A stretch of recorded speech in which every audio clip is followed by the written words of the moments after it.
This audio presentation of I Am the Answer by Lillian DeWaters is brought to you by audioenlightenment.com. Copyright 2014, all rights reserved. The astonishing new revelation. Today, nearly the whole world is giving attention in some way to the Great Triangle, the truth, God, the student, man, and the problem, human existence. We all know that problems continually come and go, and that man changes his ideas all the time, while to God, the truth, everything remains invariable and without shadow of turning. Undoubtedly, we have all placed ourselves as students, endeavoring to apply the truth to our earthly problems.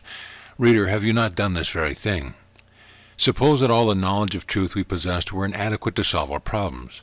We might search for more knowledge and greater ability to make use of it, but the demands upon us might increase, and the problems seem never to cease. We often long for the place where we rest with no thought of an earthly problem. Have we not all entertained such a wish? Invariably it takes the flash of light to reveal the true meaning of life and all things to us, nor can it be obtained in any other way. As the veil lifts, one moment's sudden revelation completely rearranges and shifts our viewpoint, and the scene abruptly changes. In fact, this was exactly what happened to me one day while in deep meditation.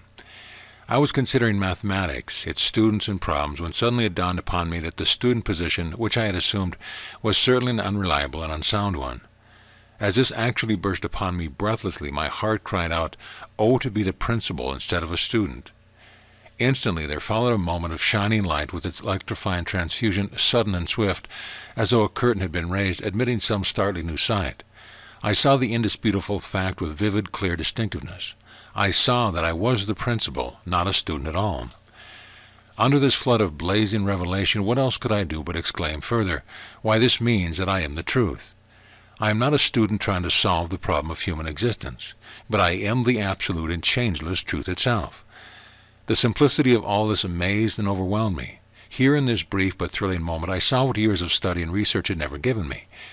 Immediately I then understood Jesus' dynamic statement, "I am the truth." Yes, this was it. I was not a student of truth, endeavoring to obtain and attain certain states of consciousness, always letting go one for another high on the scale. No, I was the truth itself. What more then could I ask? What more could be desired? Did truth or true being have any association with the problem? Certainly not. Neither then did I.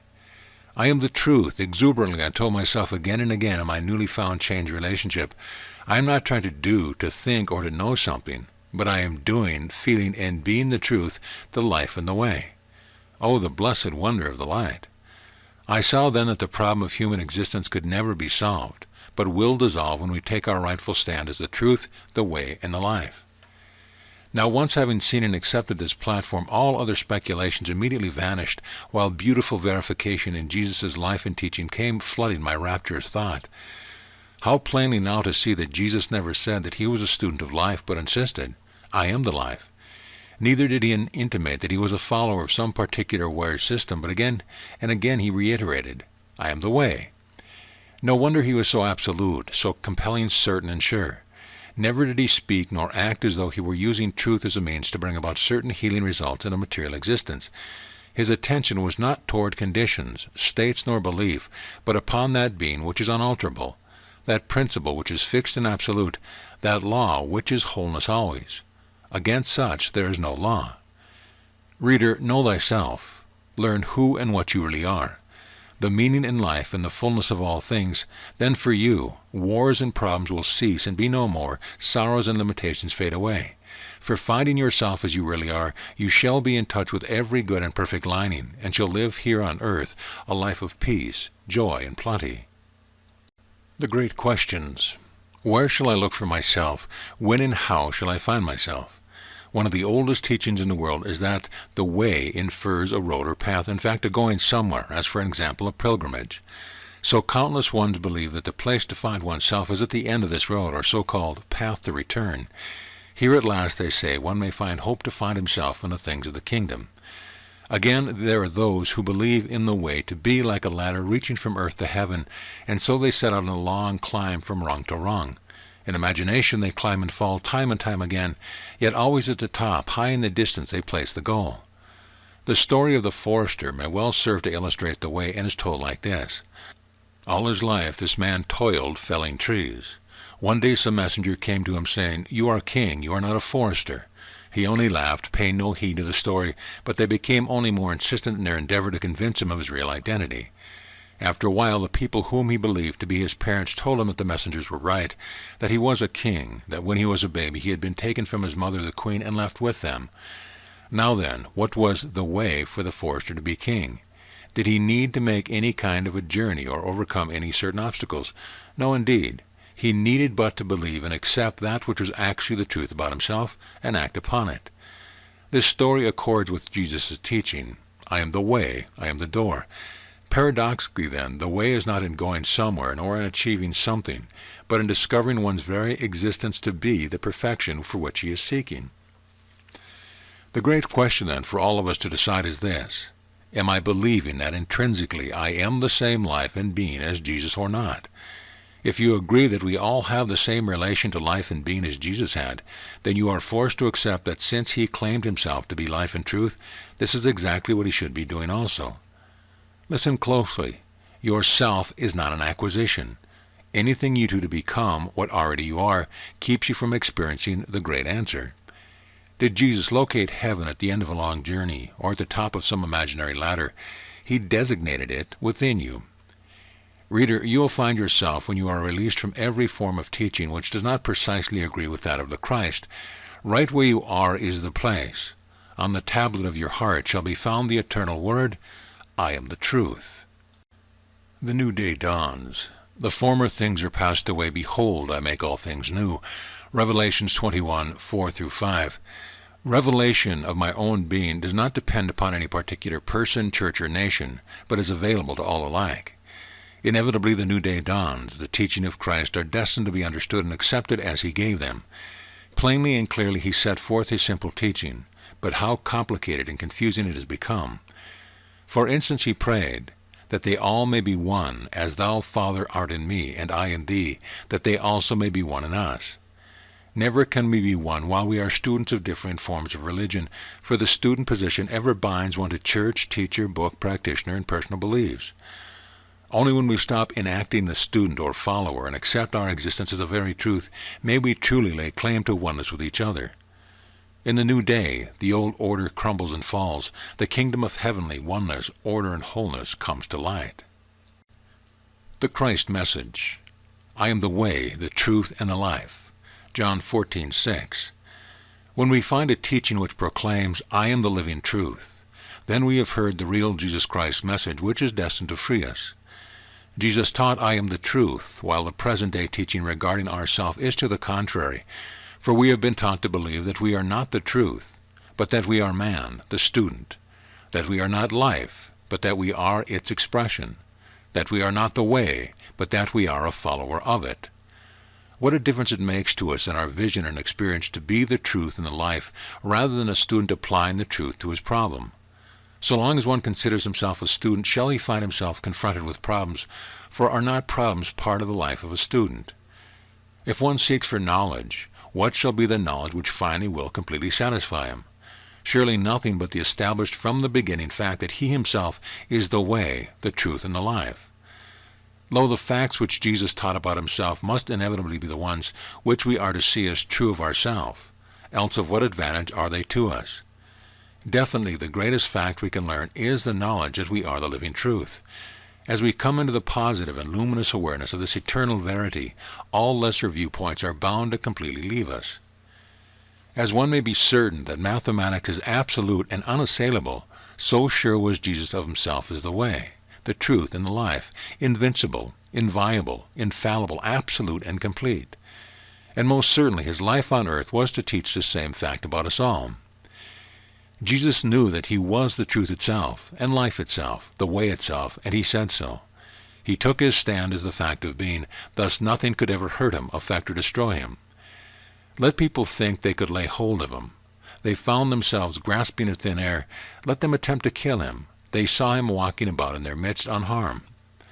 All things may appear to change and vary, but true being remains ever the same. It holds itself invincible, infallible, indissoluble, true and absolute always. Verily, until we see and feel that we are the truth, and not man, idea, or student, we shall always be trying to get out the difficulties called problems. To the truth, all is perfection. and to the one being all is the perfect whole. Thus for us ever to be perfect, changeless, pure, and incorruptible, we must now be the truth, and nothing else.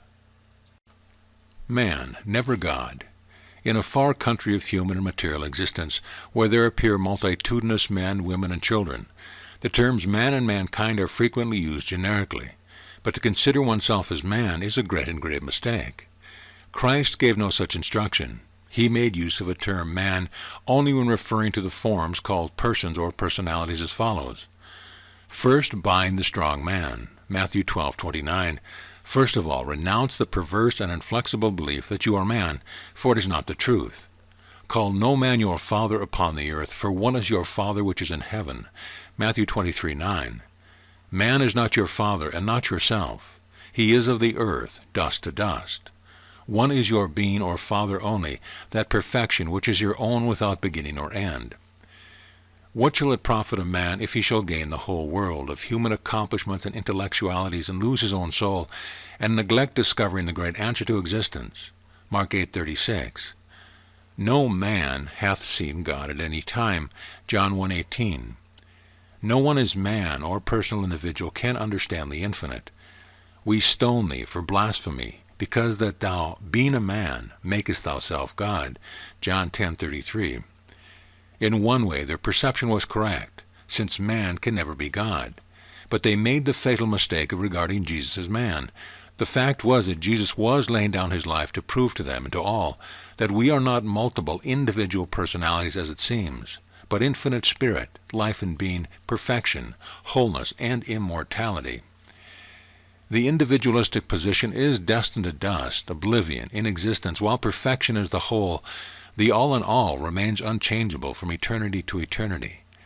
The Christ identified himself with an all-inclusive infinity, never with limited, finite man, thus his almighty power and presence. Saith the Scriptures, a man hath no preeminence above a beast. All go to one place, all are of the dust, and all turn to dust again. Ecclesiastes 3:20. The things of God knoweth no man. 1 Corinthians 2:11. Jesus knew all men, and needed not that any should testify of man, for he knew what was in man. John 2:25. You can see now for yourself the incongruity of the belief that we are man. The fact is, man is not a being of any kind, but a position of inversion, a turning away from reality and perfection. When his disciples attempted to glorify him as a good man, Jesus rebuked them, saying, None, no one, no man is good, save God only. At one time, metaphysics introduced to the world the true idea that really we are not any kind of man at all, but spirit, life, and being, that the root meaning of the word man implies man, infestation. This enlightened instruction was in vogue for several years, then it was removed and replaced by the teaching that we are not spirit, life, and being, but spiritual man, image or idea, and as such reflect, but do not possess, spirit, life, and being. Now then, the teaching that we are life, mind, and spirit agrees with that of the Christ. No other does. The prevailing idea in metaphysics today still is that we are spiritual, perfect man, an utter impossibility, and one which our great teacher never propounded. In all Scripture there is but one mention of spiritual man, as in the following. The days of visitation are come. The days of recompense are come. Israel shall know it. The prophet is a fool. The spiritual man is mad. Hosea 9:7. Jesus' teaching was wholly from the true and absolute state of being. He spoke from the viewpoint of sovereign power, not as a reflection of it. Gloriously and triumphantly he proved to all that he was life immortal, power omnipotent, spirit immaculate and eternal. Reader, can you doubt it? To attempt, therefore, to spiritualize man, which term means precisely a form of life having beginning and end, a form of personality and individuality separate from the whole, keeps one from seeing and accepting the spiritual requisite to let go such a fallacious practice in order to be like him who is Lord of heaven and earth. The great teacher of all never spoke of man as perfect or spiritual. He knew that as man we could never reach a solution of being, and so he stated plainly, a man can receive nothing except it be given him from heaven. John 3:27. Paul caught this same amazing insight when he boldly declared, Let God be true, but every man a liar. Exultingly Jesus stressed, "Ye are the light of the world. In you is the river of the water of life. The kingdom of God is within you. And the glory which thou gavest me I have given them." Do such words of these suggest the slightest hint that we are lifeless, helpless images dependent upon some outside power, or being for whatever we are or hope to become? Decidedly not. You may ask, what about Moses' declaration that God created man in his own image? True, here Moses was alluding to us as man, and not life, the self-existent, but he gave us as much of the truth as he knew at the time. Moses was not destined to give the full truth, for his revelation belonged only to Jesus Christ. He alone was the only begotten of the Father, full of grace and truth, the only one who was aware of his and of our inherent God state and fallacy of the assumptive man position. Continually he referred to our inherent state as the Father within, the pristine and genuine reality unknown to us as individuals or human beings, but known and understood as our soul cognizes itself to be God. Moses did not reach the promised land, proving he did not have the perfect and complete knowledge of himself, but taught the human footsteps, the resurrection, but not the ascension. Indeed, none of us as man shall ever reach the promised land, only as we are detached from that which is not the truth of us, and take possession of that self, body and universe which eternally are ours, shall we see face to face and know as we are known of God.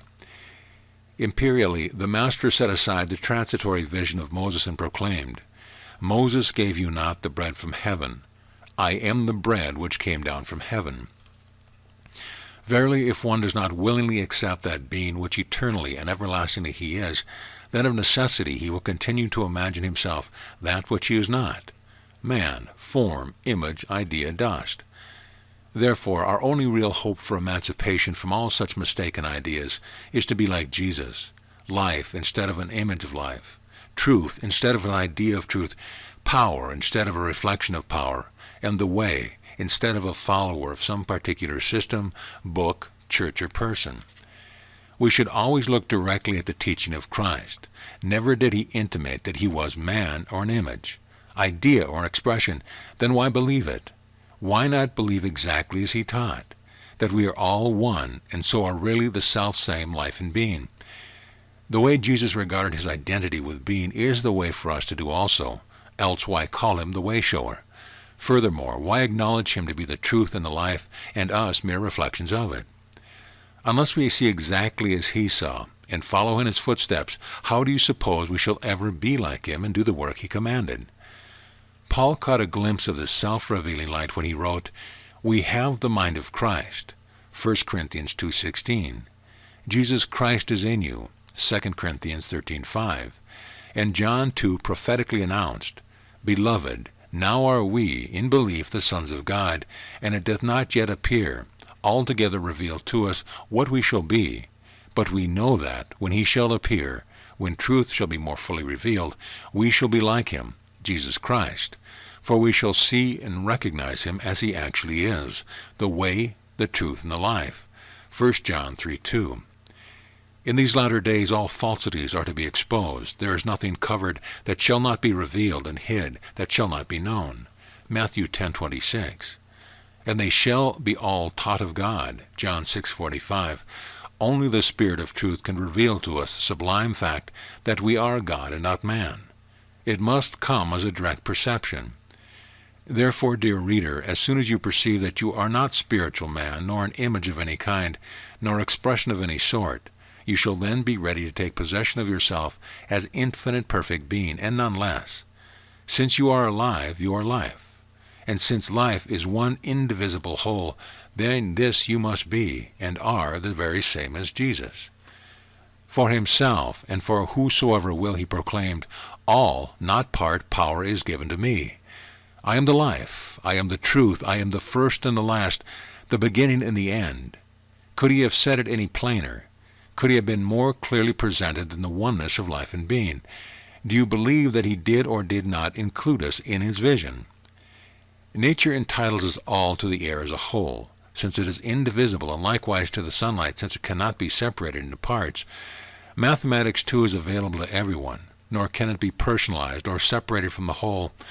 In the same way, we are all entitled to indivisible love, indivisible intelligence, indivisible perfection and power, and the indivisible fullness of every good and perfect thing. As soon as we begin to glimpse these wonderful and thrilling realities and simultaneously withdraw our claim to the dust thou art form and the dust thou art individualities, we shall make rapid progress towards enacting that new creature which Paul prophetically mentions. The terrific upheaval taking place everywhere on earth today signals the doom of all which we obstruct the coming into view and actuality of the ever-living, never to be lost sight of Jesus Christ's message and the perfection of all things, even as he foretold.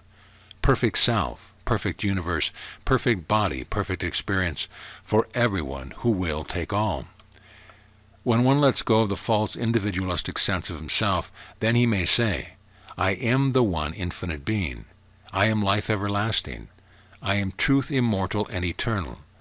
Thinking and speaking as the one and only, he may claim all good as his very own, but should he speak as an individual or person, then such a claim would be sacrilegious. Said the Christ, with men this is impossible, but with God all things are possible. When the Spirit in you comes forth and gloriously bears witness to the forever truth, then only shall you know that I and my Father are one, and understand more certainly that the Father, the infinite being, is greater than I, as person, man, or individual. Now we see that God and man are not one, nor are they opposite. The infinite can have no opposite. One God, perfection, is the true state, and the eternal, the other, man in perfection, is an untrue position, and the non-existent. I am God, and not man. I am the Lord, that is my name, and my glory will I not give to another. When the scales drop from our eyes and we see the self in its true light, we shall love to be that which everlastingly we are, the life triumphant, the indivisible absolute. It is true sense. The word individual means indivisible, and pertains to the divine alone.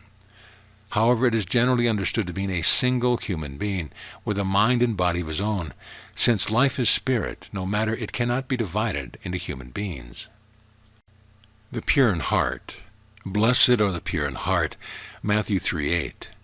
Those of us who are sufficiently pure in heart will now happily take the step further and be released from all individualism, for to consider oneself an individual is automatically to set oneself apart from the whole. Mind or consciousness cannot be individualized into minds, nor life into lives. Only as we give up a suppositional individuality or individualized consciousness may we rightfully lay claim to the fullness of God, the whole. No longer need one to attempt to heal minds or individualities, disease, or inharmonies, but seek rather to relinquish and erase all sense of multiple individualities and their essential restrictions or problems, in order to consider the perfection and completeness of life and being as an infinite, indivisible whole. How easy to see that spirit cannot be sick, poor, unhappy, deluded, or at war with itself, nor could there exist in it any imperfection, inharmony, or limitation of any kind. Limited vision shall be swallowed up in the infinite ocean of purity, love, and understanding, and the definite knowledge of the one indivisible life and being shall glorify and bless all who will accept it, even as light illumines the darkness. Our desire or effort to be rid of the appearances of any personal failure or discord must now be completely relinquished for the greater desire and effort to be pure in heart, that is, to acknowledge perfection as one infinite all and whole, indivisible and at hand. Giving up the defective viewpoint which deals with individualities, bodies, and human experience, and placing our full vision, love, and trust on perfect being, perfect body, and perfect universe as one indivisible whole, we are bound to experience peace, harmony, and wholeness, and the abundance of every good and perfect thing. Those who refuse to make the great surrender shall continue to sit in darkness and dream of many men, many wars, many minds, and many distressing experiences.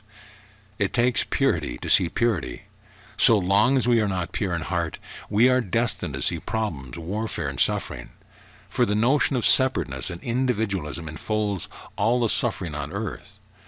Man, seeing man, prays for peace, but the one, seeing the one, enjoys peace, harmony, and blessedness.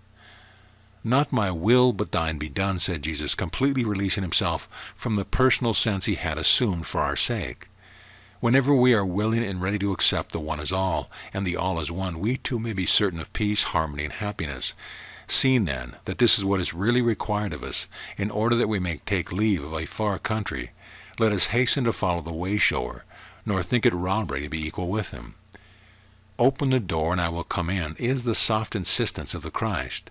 Open your heart to admit the astonishing new revelation that you are the unchangeable truth, and not the ever-changeable student. Be still, and know that I am God, and that there is no other I. Hereafter seek not for statements or formulas to be memorized, but consider the self as able and willing to reveal to you whatever it is you desire to know. The one divine mind is now your own self-revealing. Believing that you are a spiritual idea, you cannot claim to be the divine mind, nor are you embracing Jesus' teaching. Your every thought and reason is built upon the mistake premise that you are a man, an individual, not upon Christ's teaching, I am the truth. Everything depends upon our devotion and adherence to the one whole, which is complete in perfection, harmony, and immortality. Thus shall we come into the new day and partake of the fullness and the purity of being. Our divine destiny. As we move forward and ascend, gradually the scales fall from our eyes and a new vision appears. Finally there comes the immaculate understanding that I am the light, I am the truth, I and my Father are identical. Inevitably, therefore, all lesser viewpoints will be renounced, for we are destined to know the self as Jesus did. Nor can such destiny be put aside. I come to fulfill, proclaimed he. I come to fulfill your destiny and bring to you the conscious awareness and knowledge of your eternal state. As you accept my teaching and follow me, you are bound to enter into the replenished light of your own being. In this realm of pure revelation, one simply enjoys without thought or struggle the things which are his as the truth and the life, the things prepared for every one from the foundation of the world. It is absolutely certain that our great exemplar never taught that he was a student of truth, but that he was the truth himself. If you do not understand the tremendous distinction between these two positions, then for illustration look at the great gulf between mathematics and a scholar.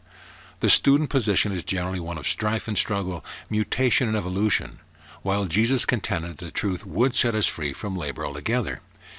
It was said to him, "Thou makest thyself God." Yes, he did this very thing, and he further admonished, "Follow me, the works that I do shall you do also." When you see as I see, think as I think, speak as I speak, make yourself God as I do, for we are all the self-same being. Now, dear friends, if Jesus is our absolutely perfect exemplar and way-shower, then it is certain that we shall arrive at the very understanding which he had, and ultimately make the self-same claim and assertion. We are the truth only because the truth is our nature. Of course, it could be no credit to us as individuals, since we are to put off such viewpoint altogether. This clearly explains the meaning of the words, "By grace are ye saved." Since now we can see that nothing depends upon us as individuals, already and eternally we are in and of the indivisible whole, which is forever pure and perfect. When you recognize that this is the absolute teaching of Jesus, you will willingly and gladly accept it. And when your desire is to put aside all other teachings which do not agree with the Christ message, you will speedily understand it. As your heart speaks to you, follow it. And if your heart does not speak to you, then make room for this glorious event to take place. By giving up all claims to any separate or individual identity, no false thought nor belief can ever prohibit the realization of our divine destiny. One infinite whole. I can of my own self do nothing, John 3:30. As a personality or individuality of mine own self, I am nothing. Losing the sense of many selves in the mighty and luminous realization of infinite being as one consciousness, all-inclusive, we shall be set free from any problem confronting us, for it is certain no problem can exist in the one consciousness which is God. We may now clearly understand the first command, "Thou shalt have no other gods." Minds, lives, students, being, selves, individualities before me, the one infinite whole. We should acknowledge, love, and serve the one consciousness as the only selfhood there is. Only then shall we be able to fulfill the second command, "Love thy neighbor as thyself." The infinite, indivisible self is our only neighbor. Thus, if anyone wishes our help, he will receive it if we but eliminate him as an independent or individual self and see and acknowledge the fullness, completeness, wholeness, security, and perfection of the one infinite and indivisible selfhood as all of him. For those who are not yet fully persuaded to make the full surrender of the self outside of God, this step may seem to be too great a one to take. Yet you can readily see that it was only when the Son wished an independent individuality of his own that he became a prodigal. And so are we prodigals until we accept the one mind and being as our own, and are ready and willing to be this and to disown any other. When the Son desired to return to the Father's house or accept the divine consciousness as his very own, immediately he entered into the abundance, peace, glory, and joy which ever abides herein. And it is absolutely certain that when we take our place as a divine perfection and nothing less, we too shall be filled with the fullness of all good. After he made his decision, and this time the right one, then he accepted the gift, the feast of love, filled to satiety. There is no way that we may be at one with the one except to cast aside our personal beliefs and be the one. Eliminating our false sense of individualities, the problems are eliminated also. We need not treat them, nor pray for deliverance from them, for such mental footsteps are practical only in a student position. Isaiah, when thinking of himself as a separate individual, said, "I shall go softly all my years in the bitterness of my soul." When identifying himself with the one consciousness, he proclaimed, "I am the Lord, that is my name, and my glory will I not give to another. Before me there was no God made, neither shall there be after me. Look to me, and be ye saved, all the ends of the earth, for I am God, and there is none else." Thus shall it be with every one of us when we are willing to efface all thoughts of a selfhood apart from the one. Then shall we understand anew these soul-filled words, "Thine, O Lord, is the greatness and the power and the glory, and the victory and the majesty. For all that is in the heaven and in the earth is thine. Thine is the kingdom, O Lord, and thou art exalted as head above all." 1 Corinthians 29:11. Through divine revelation, the final understanding will come to us that we are spirit. We are neither a human being, a material body, nor a separate individual. When we accept spirit to be the only substance, we shall comprehend these eternal words of the Christ. "I and my Father are one." John 10:30. One indivisible consciousness. The metaphysical system of formulating certain right thoughts in order to gain one's good has been a great and glorious improvement upon the altogether unawakened perception of being. Nevertheless, it does not reach that insight which discerns that one will effortlessly and truly have right thoughts, if he will but give up the notion of individualized states and stages of consciousness, and perceive in a new way the indivisible wholeness of self, body, and existence. When we think inspirationally, we are using the God mind, and so are directing, experiencing its attending peace, security, and happiness. Such thinking is always accompanied by inspirational feeling, since consciousness is both knowing and feeling. Accepting the new platform of one consciousness as whole and indivisible, we will cease to pluralize, multiply, or divide it. Such terms as minds, mentalities, individual states of consciousness, beings, and all similar terms have no place in ontology, the practice of reality and true being. Only when one releases himself from a false sense of multiple individualities and identifies himself with the one consciousness, which is whole and indivisible, does he think, feel, and act as the one and no other, then any troublesome problem fades away. Can you now see that the only reason we have been in the dark, masquerading as man with a separate individual consciousness, is because we did not know our entity as infinite life and being? Or grasp the deep significance in Jesus' words, "I and my Father are one." You will be the light of your world as soon as you are willing to waken out of the darkness of multiple individualities and individualized consciousness, and come to recognize, understand, and accept yourself as you really are. The same perfection as that of Jesus. While one believes that he has a mind and a consciousness of his own, he is unable to solve the problem of human existence. For how can a sleeper understand the things of his dreams while he is the dreamer of them? And when he awakens, the necessity is gone. Thus with us all, waking to function as life, the complete whole, the sleep leaves us, we are free, absorbed in the ocean of pure being. Ontology. There is one body and one spirit, even as ye are called in one hope of your calling, one Lord, one faith, one baptism, one God and Father in all, who is above all, and through all, and in you all. Ephesians 4:4-6. The term ontology is derived from Greek on, meaning being. It is neither a system nor a science of thought or being. It is the practice of being. It deals with the universal or whole as indivisible, an inseparable one, infinite, I am all in all, without beginning or end. Metaphysics overarches and transcends physics. Likewise, ontology overarches and transcends metaphysics. Moreover, as metaphysics does not mingle its practice with that of the physics, neither does ontology confound itself with the usual metaphysical viewpoint. Ontology accepts one substance only, spirit.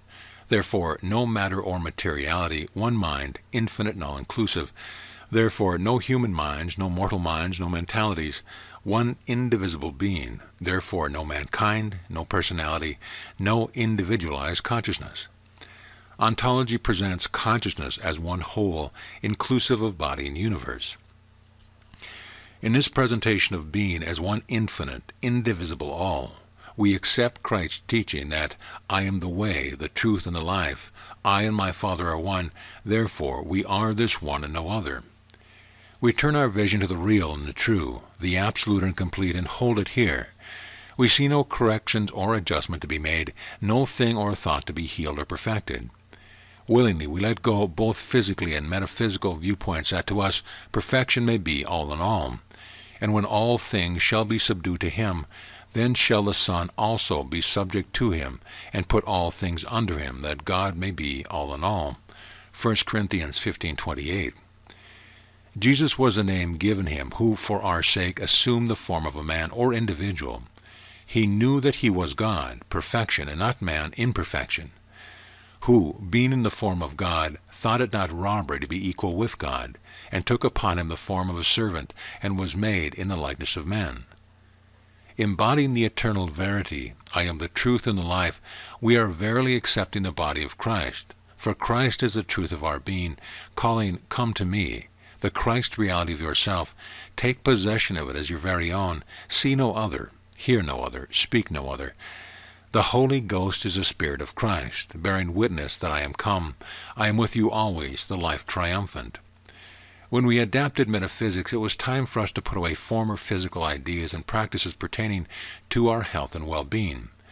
Now, accepting ontology, the time is at hand to put aside the prevailing metaphysical viewpoint which gives credence to two worlds, the spiritual and the material, two powers, right and wrong thinking, two minds, the divine and immortal, two beings, God and man. Furthermore, and of even greater importance, we are to renounce absolutely and altogether the belief in multiple individualities or consciousness. To be sure, eternal gratitude for every thought and everything which lifted us from physics to metaphysics ever remains with us. But we know from within that we must continue on and up, nor ever cease to seek until we have found ourselves to be the truth and the way. Adapting ontology, we transcend the standpoint which admits of multiple human minds and a universal mortal mind, multiple people called mortals, mankind, or humanity, together with their respective miscalled bodies. We do this joyously and with no disparagement or dispraise, making no attempt to spiritualize, redeem, or correct the things in an assumptional, finite world. We hold our vision steadfast to the universe of truth and reality, to discover such verities as eye hath not seen, nor ear heard, neither have entered into the heart of man, but God hath revealed to them us by his Spirit. 1 Corinthians 2:9. The Christ message in its entirety presents the presence of perfection everywhere. Thus we are not to acquire perfection, but know that we are it, and need only to expand our activities from this standpoint. Perfection is the substance and reality of all being, of life, and of all things. Be ye perfect, even as your Father is perfect. Be ye holy, as I am holy. How could we fulfill such admonitions unless the one all, believing otherwise, restricts progress and thus prohibits the necessary ascension? The only way we can speak with authority, it to speak is the one, for this only is omnipotent. The one way we can be perfect is to be that perfection which is all. In the practice of reality, we eliminate terminologies pertaining to lesser viewpoints and formulate terms which best express the meaning of the true and the real. Knowing that we are divine and not human, we may now outline and create according to our desires and aim, which emanating from his mind must be and are pure and holy. Our success as mind is assured and self-sustained. In fact, we may now do creative work of all kinds, not as labor, but as joyous expression of the self. This constitutes our self-existence. There is no lack of comprehension, desire, or ability in the perfect one mind or intelligence which we are. What a marvelous outlook, what a profound and all-embracing viewpoint. Life is that substance which is spirit. Thus its forms are forms of spirit, not matter. In the one universal consciousness, there are multitudinous spiritual identities. These identities are not outside the body of life or consciousness, but spiritual ideas included in it, as there is no outside to that which is one all. This explodes the theory of reflection. Identities are not individualized, but are in and of the one universal consciousness, which is the forever life, truth and love. In life, the whole, no identity can molest or in any way harm another.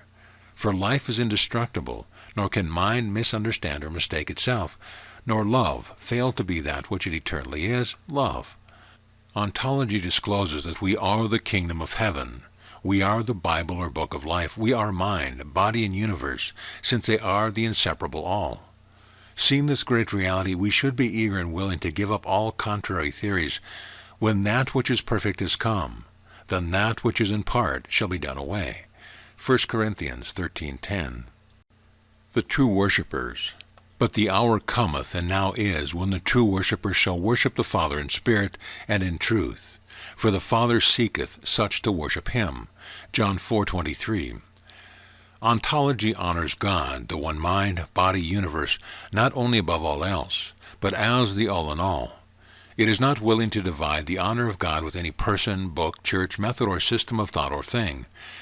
The practice of ontology is the acceptance of the whole as omnipresent and universal. With the Christ, it invites, come, take, accept, enter thou. Could it be simpler, reader? Could you be asked to do less? The Christ message today, as 2,000 years ago, presents itself to receptive hearts, for such alone will hear and heed it. Jesus wept over Jerusalem, and many today may weep over those who will not heed the great answer. But none can say that life is not fair, just, and altogether loving, since it asks only that we worship it as our own, and as all there is. How could God, the one life and consciousness, be all, if there were countless human beings, each with a mind, life, being, and individuality of his own? Thus, in order for you to decide that good and perfection are all, you will of necessity need to eliminate yourself and everyone else as separate, limited individualities. Then and there only will you be worshiping the true God, who is the one universal presence, perfect, complete, all harmonious, and eternal. It was when Jesus asked Peter, "Whom say ye that I am?" that Peter got a glimpse of the wonder, power, and glory of Christ as the one selfhood, in contradistinction to the many imperfect forms of the individuality, and replied, "Thou art the Christ." In praise and glorification of Peter's new viewpoint, Jesus returned, "Blessed art thou, Simon Bar-Jonah, for flesh and blood hath not revealed it to thee. You do not discern this as an individual, but my Father which is in heaven, the Spirit of the whole, has revealed it to you. And upon this rock or premise I will build my church, or establish my message, and the gates of hell, any opposition, shall not prevail against it." Matthew 16:15-18. What was Jesus' mission if not to bring the message of oneness and allness to those who, because of the false acceptance of themselves as individual identities, were limited and restricted in every way? In the God state, or state of knowing who and what we are, there is no choice. But while one sojourns as an individual, he must of necessity choose whether to remain as such or to be me, true worshipper, who accepts the self as the one all. The living water.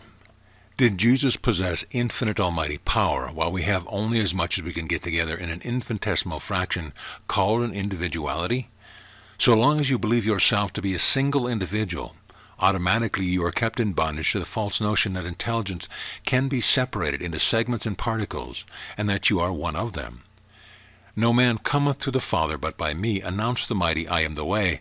No one believing himself to be an individual being, life or entity, shall be able to let go such of a perverse and disastrous stand until he sees the oneness and allness of life and being as Jesus exemplified and portrayed for us. All power is given to me in heaven and on earth, he claimed. Do such astounding words sound like those of any present-day individual?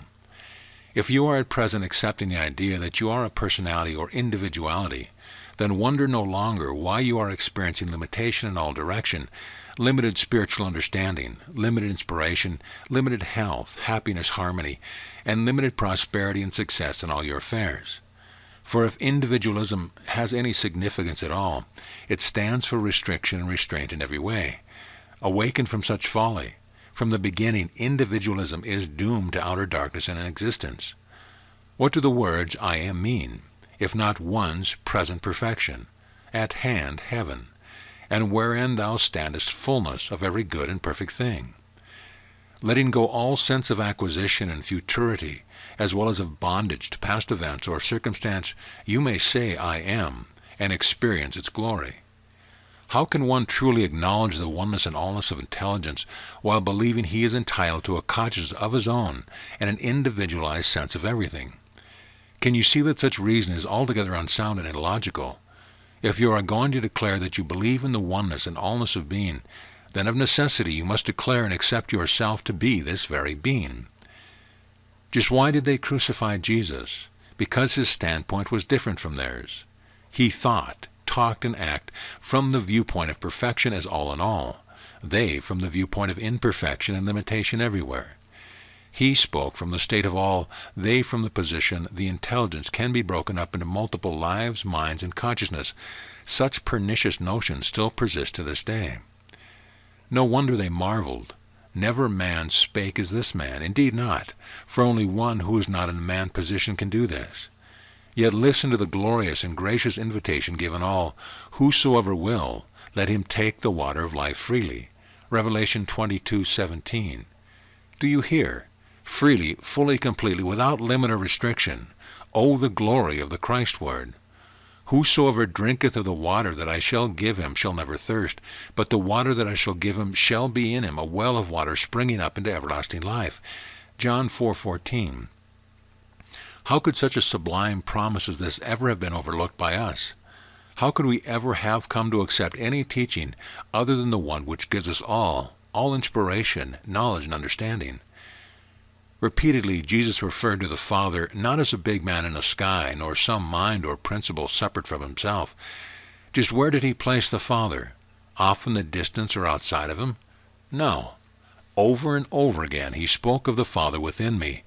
Where then does anyone get the authority to place God, perfection, outside of us? Not from the Christ. Reader, can you see this for yourself? The Father within, the kingdom of God within, heaven within. Said he who needed not that any man should teach him. The Father within means perfection within, eternal life within, almighty power within, unlimited inspiration and the possession of every good and perfect thing within our consciousness. You may say, I see this in a way, but I cannot see or say that I am God. Then this is the reason you have not yet released yourself from the belief that you are an individual.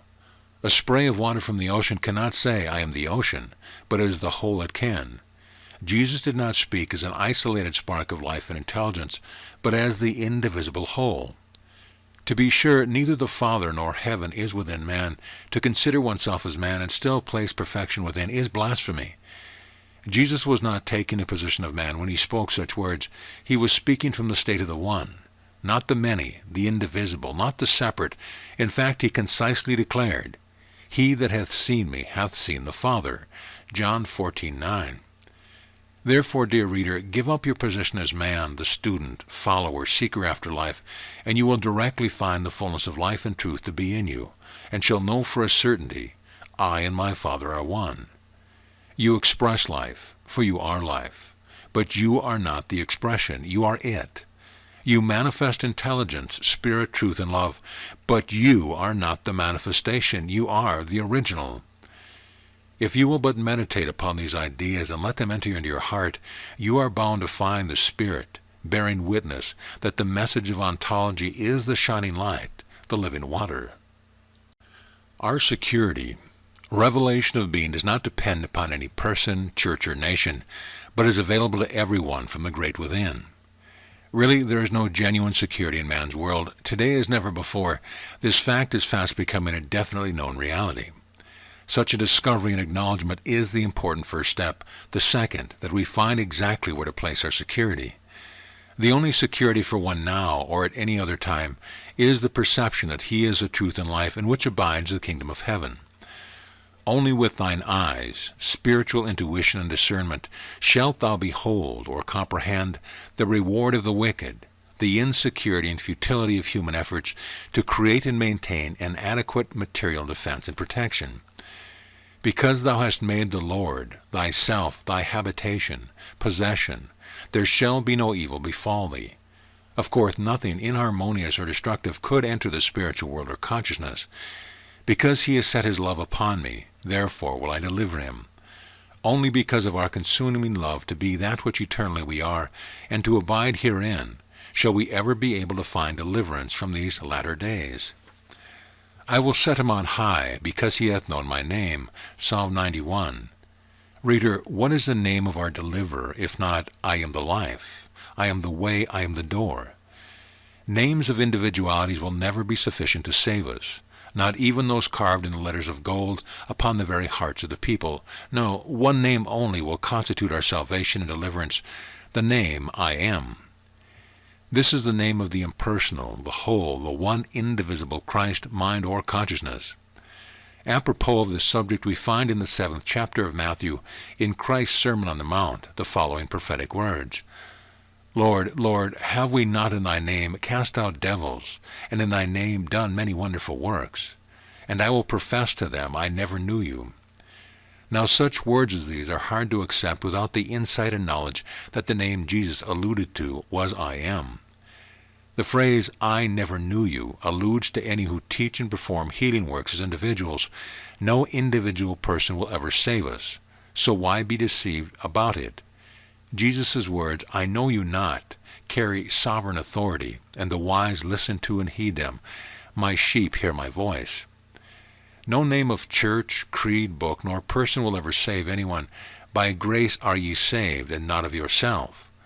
Already you are that which you seek, then why delude yourself longer? Why not now, this instant, accept and take possession of the one name above all others, the only name under heaven whereby we shall be saved, I am that I am. Lo, when we give our love to the right one, when we make the great decision between the self and man, when we lovingly and rejoicingly choose one name above all others, then have we set our love upon the right one to deliver us and set us on high. Joy, peace, and security shall be ours when we are able to live altogether and absolutely in the kingdom of perfection at hand. Even one moment's actual possession of it shall be our present mighty deliverance from an unhappy thought or thing. Verily, the secret place of the Most High is not far off, never any further than where we are. But we must be willing and ready to turn resolutely and completely from the false to the true, from the spectral to the real, and from the superficial man position to the actual Father state within us. For it is the perfect state within us which doeth the works of infinite love, peace, and harmony. One day a little girl was asked if she would be afraid to remain alone for a time in a big house. Well, why no, was the answer. Questioned further about it, she continued, God will be here. Well, how do you know that God will be here? Persisted the questioner. Because I will be here, was the simple but great answer. When we have relinquished the false view of separateness and division, and instead see and accept ourselves to be the one, then to us the gates of paradise open, and a new life begins. In this newly found kingdom of the self, at last we are ready to transcend the religion of books, give up teachers, organization, and doctrine, and accept only the great answer of the Christ. I am the way, the truth, and the life. Empty bottles.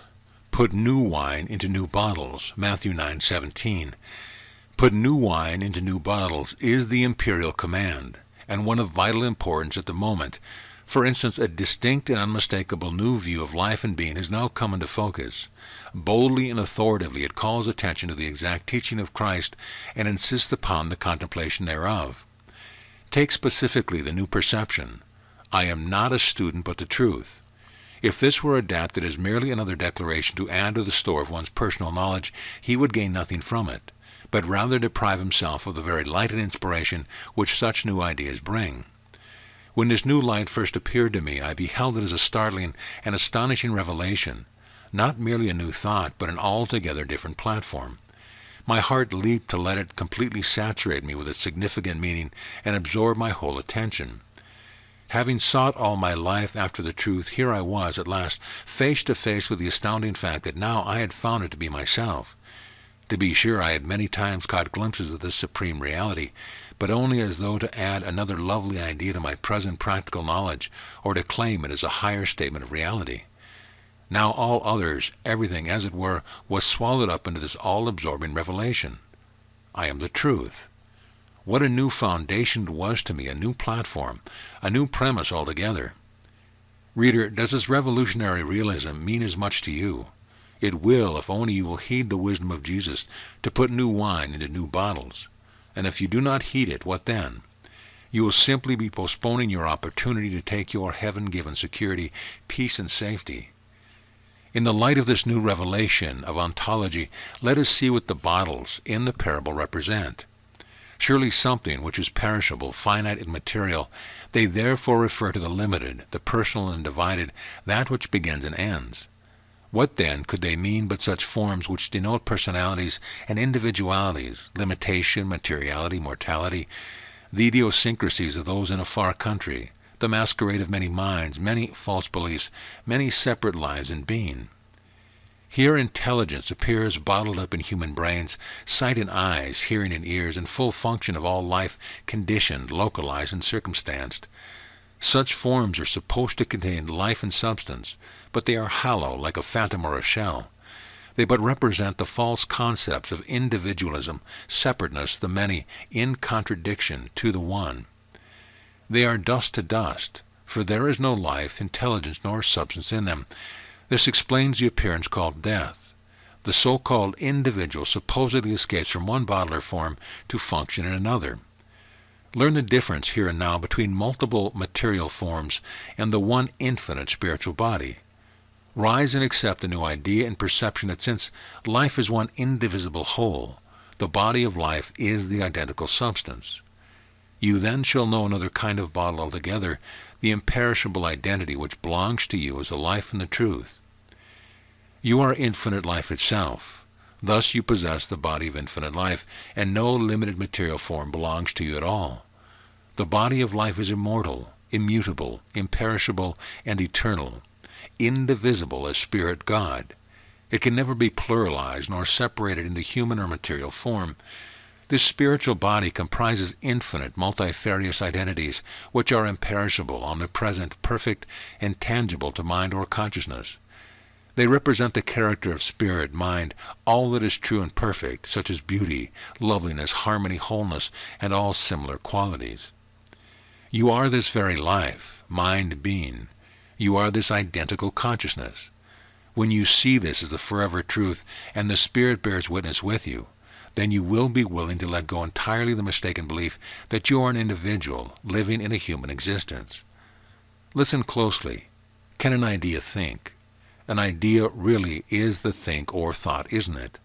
It is in this sense that we supposed ourselves to be the thoughts of God. Still, all the while we knew that we were thinking, feeling, acting, being. In fact, we were instructed to be thinkers.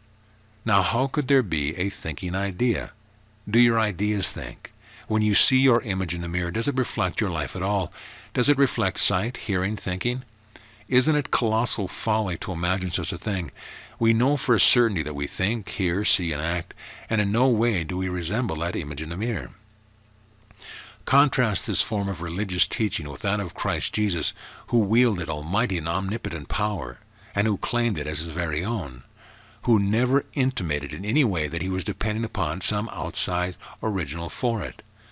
The wonder and the glory, the infinite charm and altogether loveliness of the Spirit of truth, how it satisfies, how it glorifies, how it exalts us to know at last that we are the thinker of divine ideas, that we are the infinite mind with its unlimited almighty power and not the lifeless form of it in a mirror.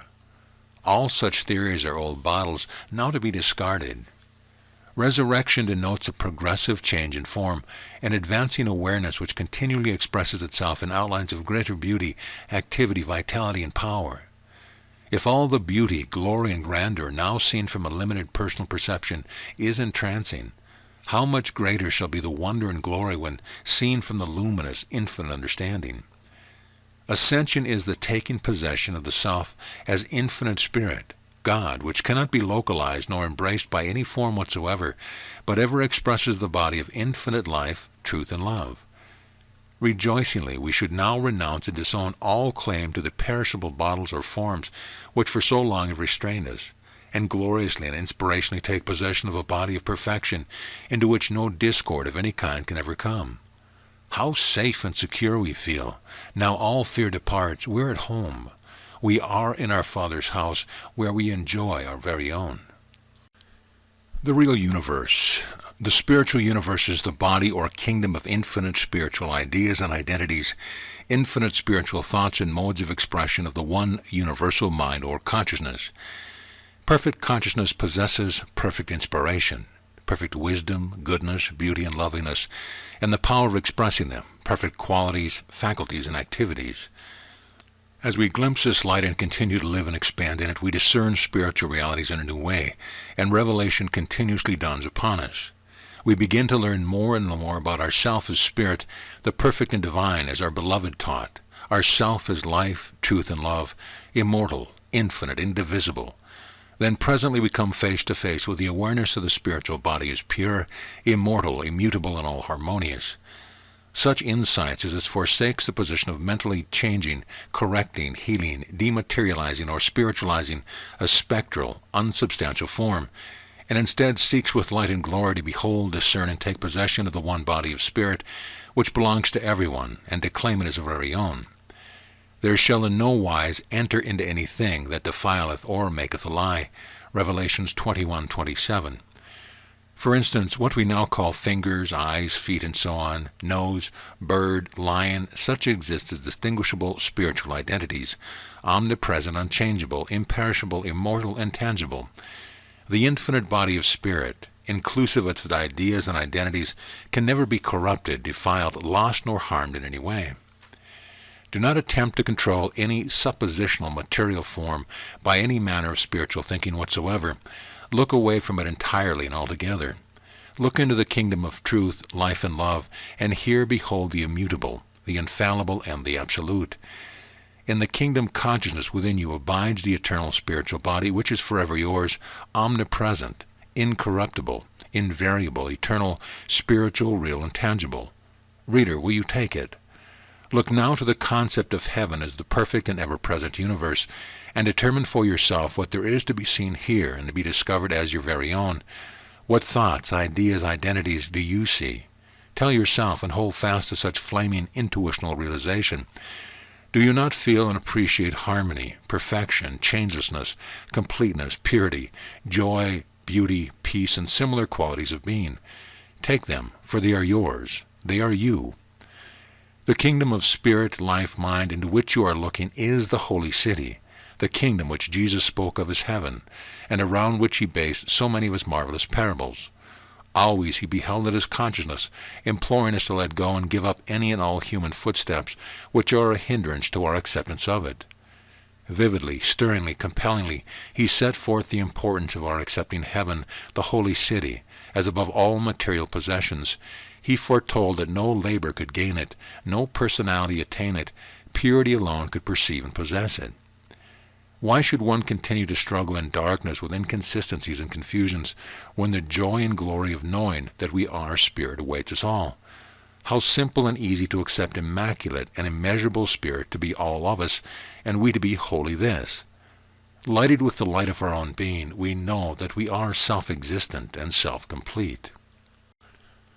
On the mount, in the beginning was consciousness, and consciousness was God, and there was nothing made but what was made of consciousness or God.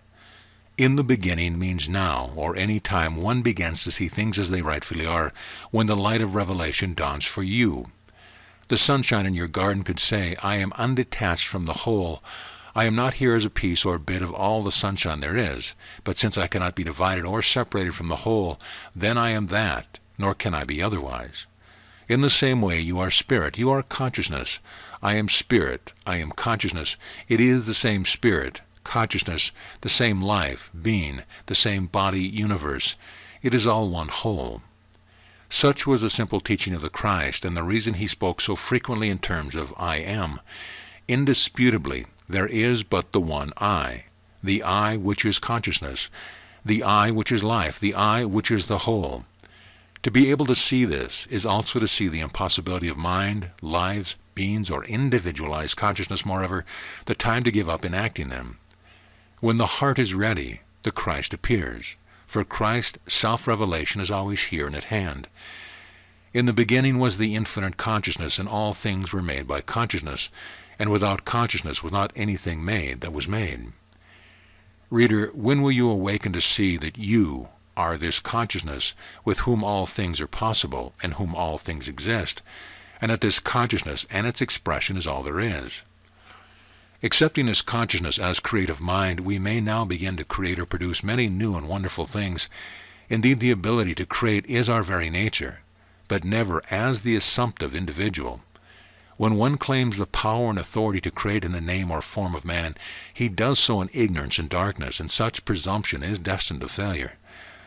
Our ability to create abundance of all good begins when we repudiate the false position of personal creatorship and think as the self, the universal creator. Even a glimpse of this wonder and glory thrills us, and of course, participation fulfills it. The marvelous new stratoplane of today is significant of life as the whole, in peace and harmony, above the finite, above storms and dangers, above man and his presumptions, symbolizing the wonder and glory of the Ascension. As people begin more clearly to comprehend that consciousness is the one universal unlimited mind, they will more readily give up the false viewpoint of separateness and individuality. Then limitations will abate everywhere. A new heaven and a new earth shall be established, where new ideas and new abilities will be used to create the myriad of useful things which are needed, in order that we progress into an experience of greater and fuller joy and activities in all direction. As the One, the power to create is present in all of us. The recognition and acceptance of this astonishing realism will open up unlimited resources and bring new and greater prosperity to everyone. The author Edward Bellamy had vision of just such a creative new age when he conceived his book, Equality. Many of his revolutionary ideas might well be put into practical use today. Those now ready to give up a part for the whole, the limited for the unlimited, many false minds, selves, bodies, and activities for the one creative mind, and its all-inclusive perfect ideas and abilities, will find a new age present, an altogether new world at hand. Here all shall live in peace, harmony, happiness, and the joyous experience of every good and perfect thing. When shall this glorious event come to pass? Whosoever will, let him begin now to prepare himself for it. For if he is to experience it at all, he must be the creator of it. As creative mind and creator are one, what can you lose by accepting this new view of creator and creation?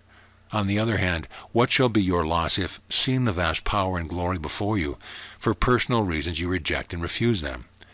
Moreover, your readiness to act upon this self-revealing light will give you the strength and ability to convert others to this glorious viewpoint. Thus today, as of yore, we hear the clarion call of the Christ. Repent of separateness and division. Repent of personalities and individualism. Repent of limitation, bondage, restriction everywhere. Lay down the mistaken view of the Creator as an unknown being outside of you and afar off. See and be that which you eternally are, this identical one. This is the day. This is the day which the Lord hath made. We will rejoice and be glad in it. Psalm 118:24. Today is the day of power, authority, action, and dominion. Today is the day of our Lordship, the day when it may be said of us, Thou shalt decree a thing, and it shall be established to thee. Job 22:28. No need, then, that we look into the future for peace to come or joy and gladness to be at hand, for wars to cease and sorrows flee by. Nor any need to resort to the planets for information regarding our prospects for security and happiness. All such wrong thinking should be renounced, as well as the mistaken viewpoint that one needs to contend with a mortal mind or material sense, which is supposedly attempting to sow evil suggestion everywhere. Now is the time for you and for all to take a stand as one with that being which is all power in heaven and earth, and to believe in no other. Only because he thinks himself isolated from the whole as some weak, helpless mortal, does one accept such superstition and vain imagination. Seeing that we are mind and not man, and Lord and not a servant, we cease to contend with thought or thing, and furthermore, stop believing that any personal or impersonal evil needs to be vanquished. Verily this is a day, and every hour from eternity to eternity is a day, to accept the glorious omnipotence and omniscience of ourself and being, the only power there is or can be. This is the time to speak with authority, to exercise dominion, and be a law to all things in and of our consciousness, even as commanded by the Christ. Your willingness and readiness to give up that which concerns your assumptional personality, or individual identity, to think and live as the perfect self which you eternally are, is what entitles you to direct perception and illumination. This is the day for you to determine how willing and ready you are. What a difference it makes if one toils with the various mental practice of healing and struggles with conflicting thoughts and efforts, or if he deals confidently with pure spirit alone. One's only need is a spiritual awakening to the sublime fact and actuality that we are spirit, self-illuminating and self-contained. Corruption, limitation, disease, war, and death appear because people and nations have not yet cognized the glorious truth of being. Looking above all else to God as light and wisdom within oneself sets one free from bondage to personality and incorrect teaching. The Christ presence.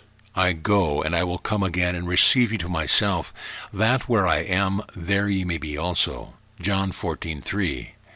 Now I am here with you as one of you, and in a form like yours, that you may listen to and heed me, and come to see what is true of me is true of you, and what I am, you are also. I shall come again, but my second coming will not be in the limited form of man, but as universal spirit and consciousness, and to receptive hearts everywhere. I, the Christ, the still small voice of revelation, will talk and walk with you, love and direct you, and disclose to you your identicalness with me, and the great and mighty power of your creative mind and being. I, the Christ, shall be with you always, and bring all things to your remembrance, so that you shall be as I am, the light of the world.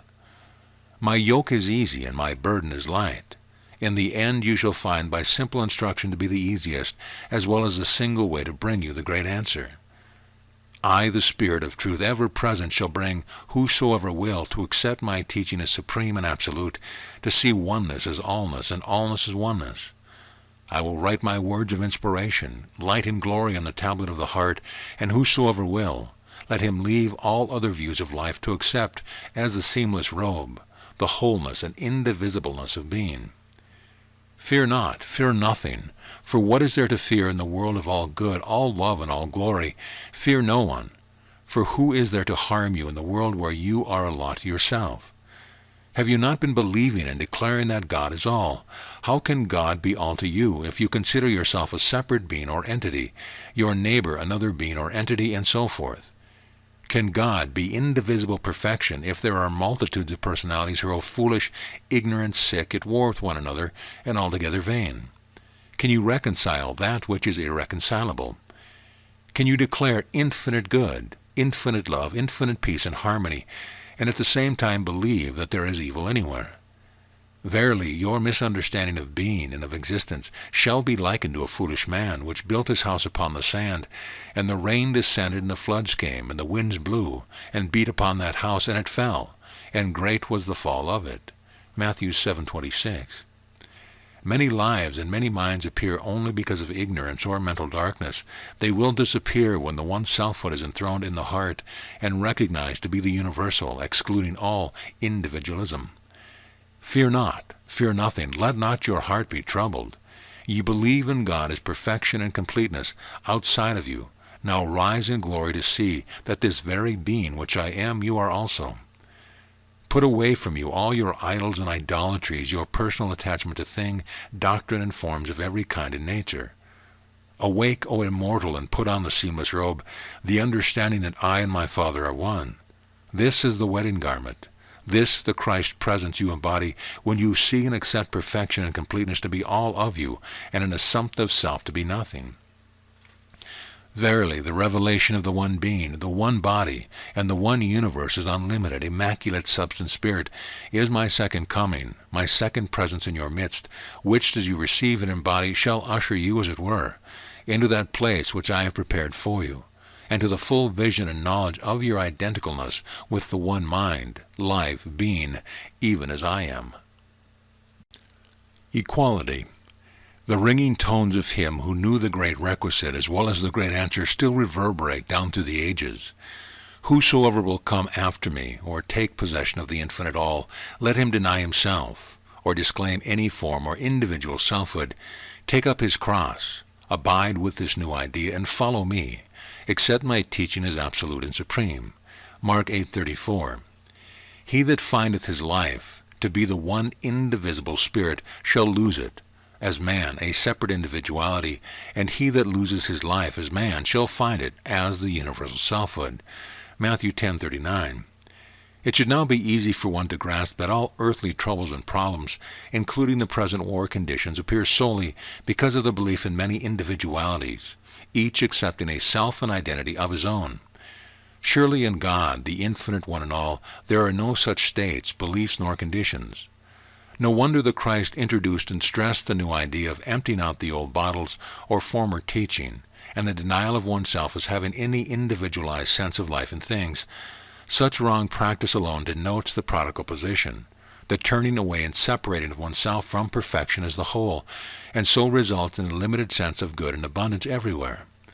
Nor can such outcome ever be surmounted, rectified, healed, or overcome individualistically.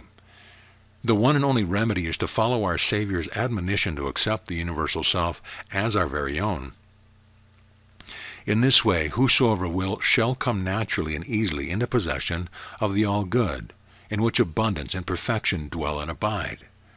No one needs to take up the study of physics nor metaphysics before studying ontology.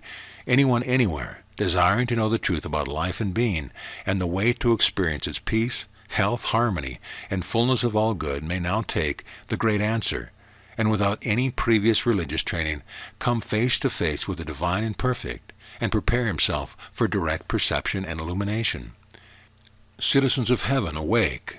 Give up your mistaken idea that you are an individual and as such entitled to the whole. It is simply not so. As an individual, you are entitled only to a part, a portion, a limited amount of everything. This is exactly what you are falsely claiming for yourself when you claim individuality, just like the prodigal when he wanted to become a distinct individual and operate on his own. Do you recall what happened to him? He was unsuccessful. He utterly failed.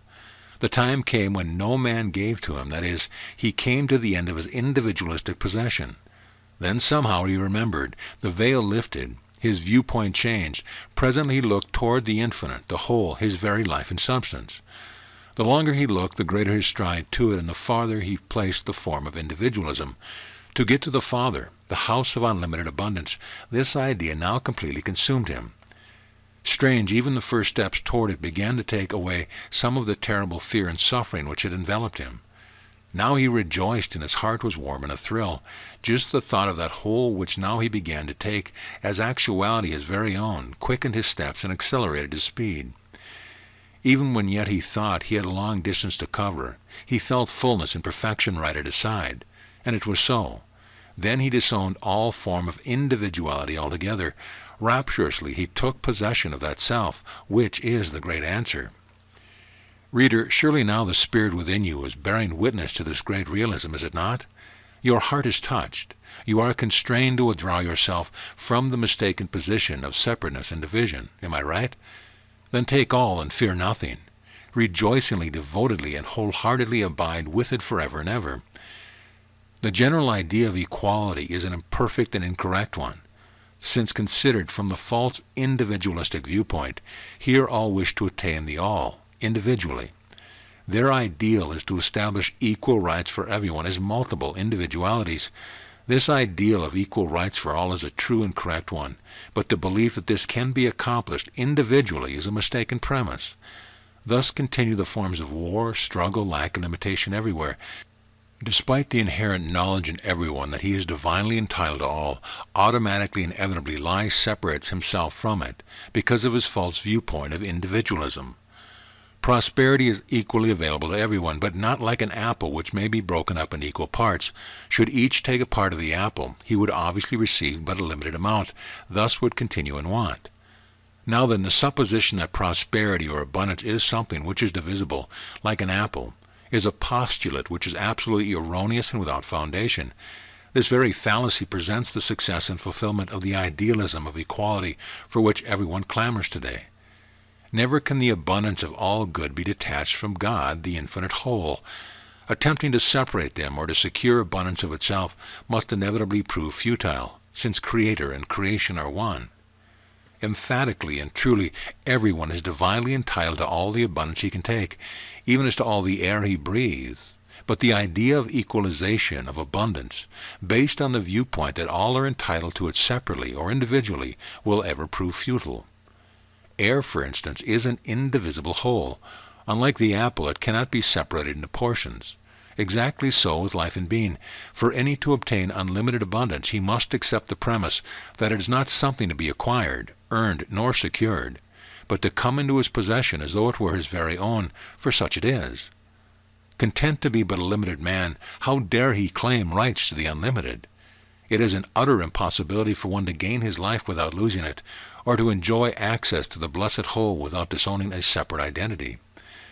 Only when we accept the Creator of it, we are entitled to unlimited abundance, since Creator and abundance are one. Therefore, the single way is for us to identify with it. When we have fulfilled life's requisite, then equalization of abundance is ours forever. I am the life. I am the resurrection and the life, declared Jesus on that memorable occasion when he raised his friend Lazarus from the dead. Just previous to this authoritative statement, Martha had voiced the prevailing belief that at a general resurrection or last day she expected to see her brother again. How quickly Jesus repudiated such a theory, disdaining to place the wholeness and health of his friend in some imaginative faraway future. No wonder, too, that he boldly announced for himself and for all who would accept him, I am the resurrection and the life. I am the resurrection out of the imaginative unreal into the full possession of my eternal self as heaven now and always. Such resurrection is not dependent upon time, place, doctrine, nor personalities, nor upon a theoretical distant deity, but is myself, yourself, the one indivisible and universal selfhood without shadow of turning.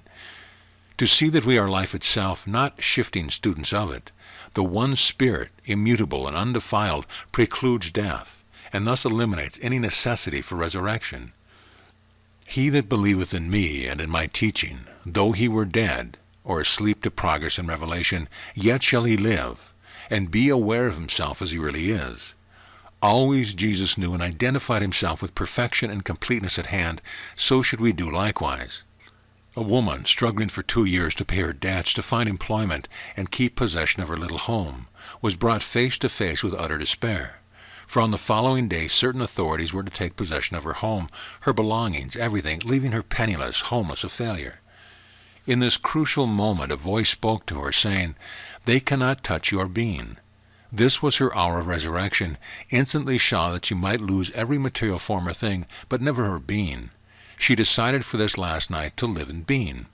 She slept peacefully and awakened happy and refreshed, still knowing that nothing can touch my being. Early a knock came upon the door, and there stood not the authorities, but a messenger boy who handed her a sealed envelope. Her services were requested by a large and important firm in that city.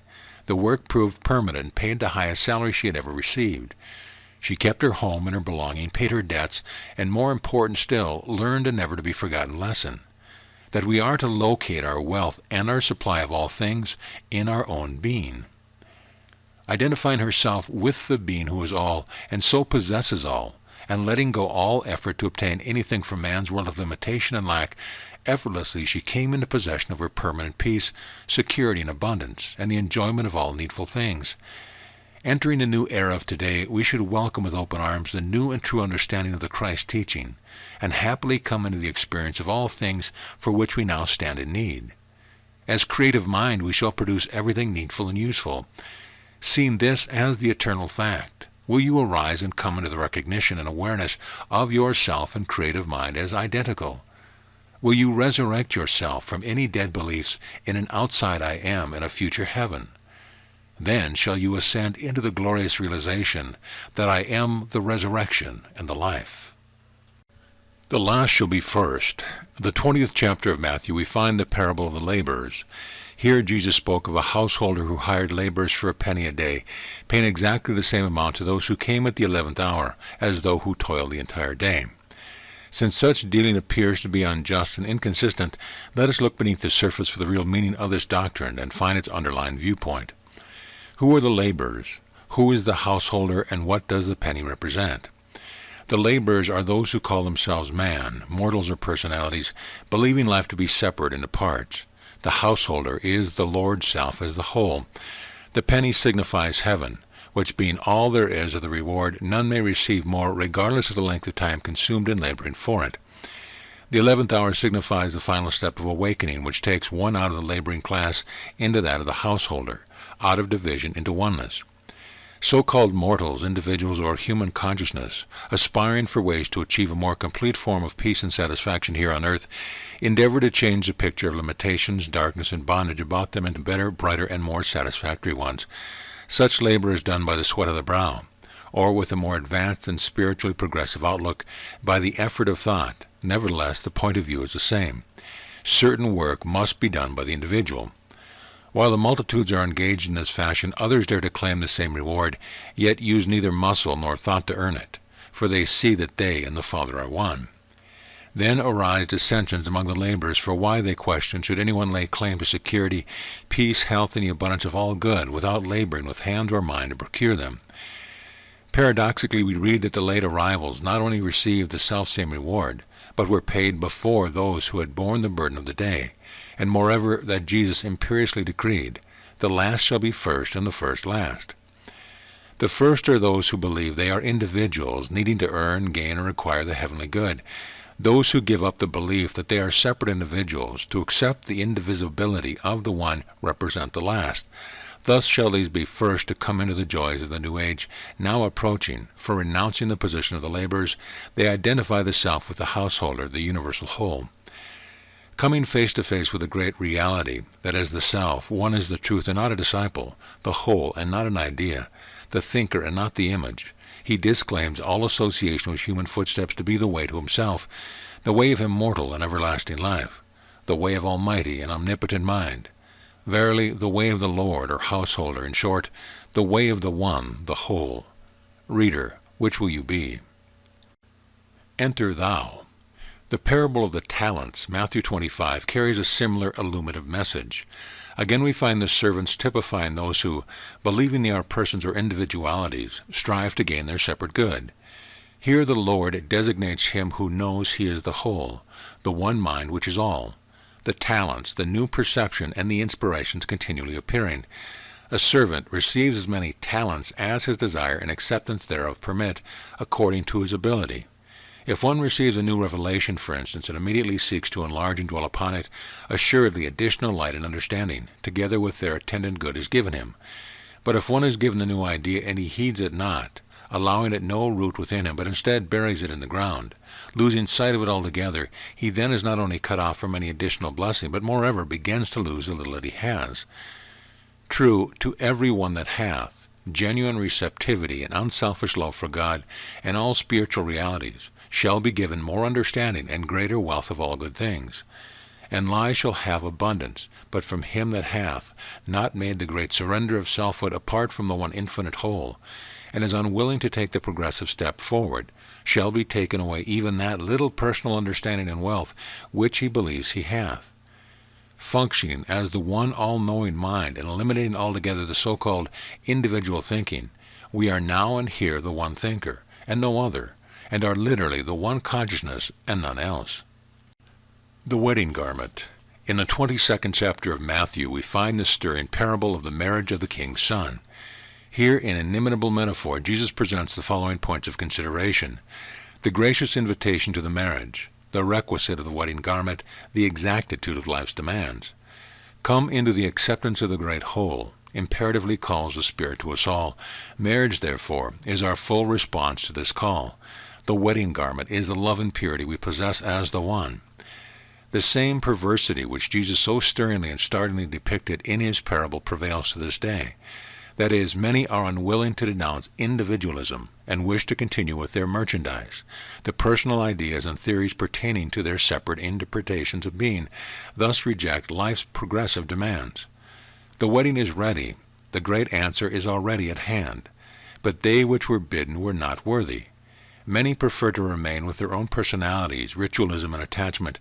Not only are they unworthy to receive the reward of progress, but often they look with disapproval upon those who leave the beaten path of the multitude to follow the emancipating light of the Christ. The more willing one is to surrender the notion of a becoming and accept the vision, I am, the sooner shall he participate in the marriage with his Lord self and put on the wedding garment. The common belief that we are to unfold into our heavenly state as a bud unfolds into a full vision is absolutely at variance with Christ's teaching. Said he, "You are the light of the world. In you is the kingdom of heaven. Look and behold. Consider yourself man no longer, nor continue your search for the truth. You are the truth now, and never have been otherwise." An illuminative and helpful story is told about an animal which was educated as a sheep, though born a lion. Living with his foster mother as sheep, he took upon himself her characteristics of timidity and gentleness, even bleating. One day his cub lamb wandered off near a deep forest. There before him stood the majestic form of a huge beast, which led forth a terrific roar. Instead of being frightened, something within the cub lamb stirred and wakened. Breathlessly he listened. Then spontaneously he answered back with the roar of a lion. Did this animal need to acquire the lion nature, or to unfold it into it, or to put off the qualities of a sheep? No, he needed to be wedded to his true self and nature. Born a lion, nothing could make him a sheep. This story may well apply to all of us. Though educated as manly individuals, subjected to sickness, sin, and all sorts of limitations, all the while we have been life eternal, truth triumphant, and the forever I am. Practically all of Jesus' parables contain the same significant lesson, mainly, we are the one and not the many. We must give up separateness and individualism. We must accept wholeness and oneness. Those who will not yield to these requirements shall necessarily continue in limitation. Through the light of Ontology, we can now grasp the great teaching of Jesus clearly, and can see and understand in nothing but the mistaken acceptance of individualized consciousness has brought about a reverse situation, where dishonesty, impurity, and unworthiness appear, and where limitation seems everywhere. To eliminate the mistaken belief in personality would simultaneously do away with discord of every name and nature, for no lack or inharmony exists in God the All. As nothing could change the nature of the lion, nor cause him to be other than he really was, so nothing has actually changed us, nor caused us to be other than that which truly we are, but have not known. Listen earnestly and eagerly to hear the still echoing truth and the call of the way-shower. I am the truth. Spontaneously, rapturously, may there burst from your heart the great answer, I am the truth. Then shall you be wedded to the whole, and wear the wedding garment. The bridegroom cometh. Behold, the bridegroom cometh. Go ye out to meet him. Matthew 25:6. How shall I gain this spiritual inspiration so to leave all and follow the Christ? Go and buy for yourself is the answer to each of us as given in the parable of the 10 virgins. The bridegroom typifies the self as the whole, thus heaven. The virgins represent those who claim to be pure in heart and desirous of gaining the true understanding. The lamps present receptivity, the oil the flow of divine inspiration. Now 5 of the virgins accepted the self as the one I am, and kept in close touch with progress and revelation. The other 5 heard the message of oneness as only another theory, presenting to them a new road of travel, but gave no genuine attention to it, nor made any place for it to root in their heart. Soon they lost sight of it altogether. At midnight, the hour least expected, there was a cry made, Behold, the bridegroom cometh. Go ye out to meet him. According to the parable, those who had accepted the message, abiding in the one consciousness of indivisible wholeness, feeling no insecurity nor limitation of any kind. But the foolish, they who rejected the message and regarded themselves as so many separate identities, now felt a need of more light and its coexistent supply of good. Thus they hastened to the wise, saying, Give us of your oil, for our lamps have gone out. Here Jesus depicted the general tendency of this day, that is, to imagine one can borrow good, as though good could ever be separated from life the whole. What happened then? Did they who had given up the belief in separateness and division now lend their illumination to others? What a deep and pertinent question this is. Let us see how Jesus answered. The wise answered, saying, Not so, lest there be not enough for us and you, but go ye rather to them that sell and buy for yourself. Such a teaching as this would sound cold and selfish unless understood from the viewpoint of the Christ. Could anyone borrow from reality? Can the truth lend understanding to you or to me? Can the unlimited be separated or divided? The impossibility of it is surely apparent. None of us can give or lend truth to another, inasmuch as the truth is indivisible, and even now our very own. Regardless of what true ideas one would like to give to another, it could never satisfy. Only limitless abundance can ever completely satisfy anyone. So we find the wise telling the foolish, Buy for yourself. All must go to the all. Here alone is the fount of abundance. But while the foolish went about individualistically, intent on borrowing or obtaining for their separate selves, lo, the bridegroom came, and they that were ready went in with him to the marriage, and the door was shut. The bridegroom, or perfect awareness of the universal self as God, the perfection of all, may come to our attention at any moment. Accepting perfection to be one whole, impossible of separateness, simultaneously we close the door upon the materialistic viewpoint. To be sure, there may be those who still insist that we open the door to them and speak again from the old standpoint of personality and individualism. Then the Lord answers, Verily I say to you, I know you not. The perfect can know not of imperfection.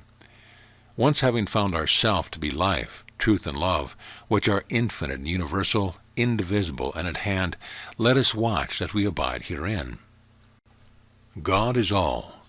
I am the answer to every problem, the fulfillment of every desire. This is true and certain since our own being is God, and since our own being constitutes our security in all good. God is neither a personal nor an impersonal being, separate or distinct from ourself, but the self of every one. The knowledge of our oneness with this all-sufficient and all-sufficing God being constitutes our perfect and complete solution of problems of every kind, to every emergency, demand, or need. When we are fully wedded to our almighty omnipotent being, accepting ourselves to be the very truth instead of an aspiring student, the dynamic original instead of a lifeless reflection, omniscient mind instead of incompetent man, then we shall experience no sickness or limitation of any kind, for they are not in the house of the Lord. As our awareness becomes more and more clarified and transparent, and we sing and soar, we shall be the living proof of the great realism, God is all.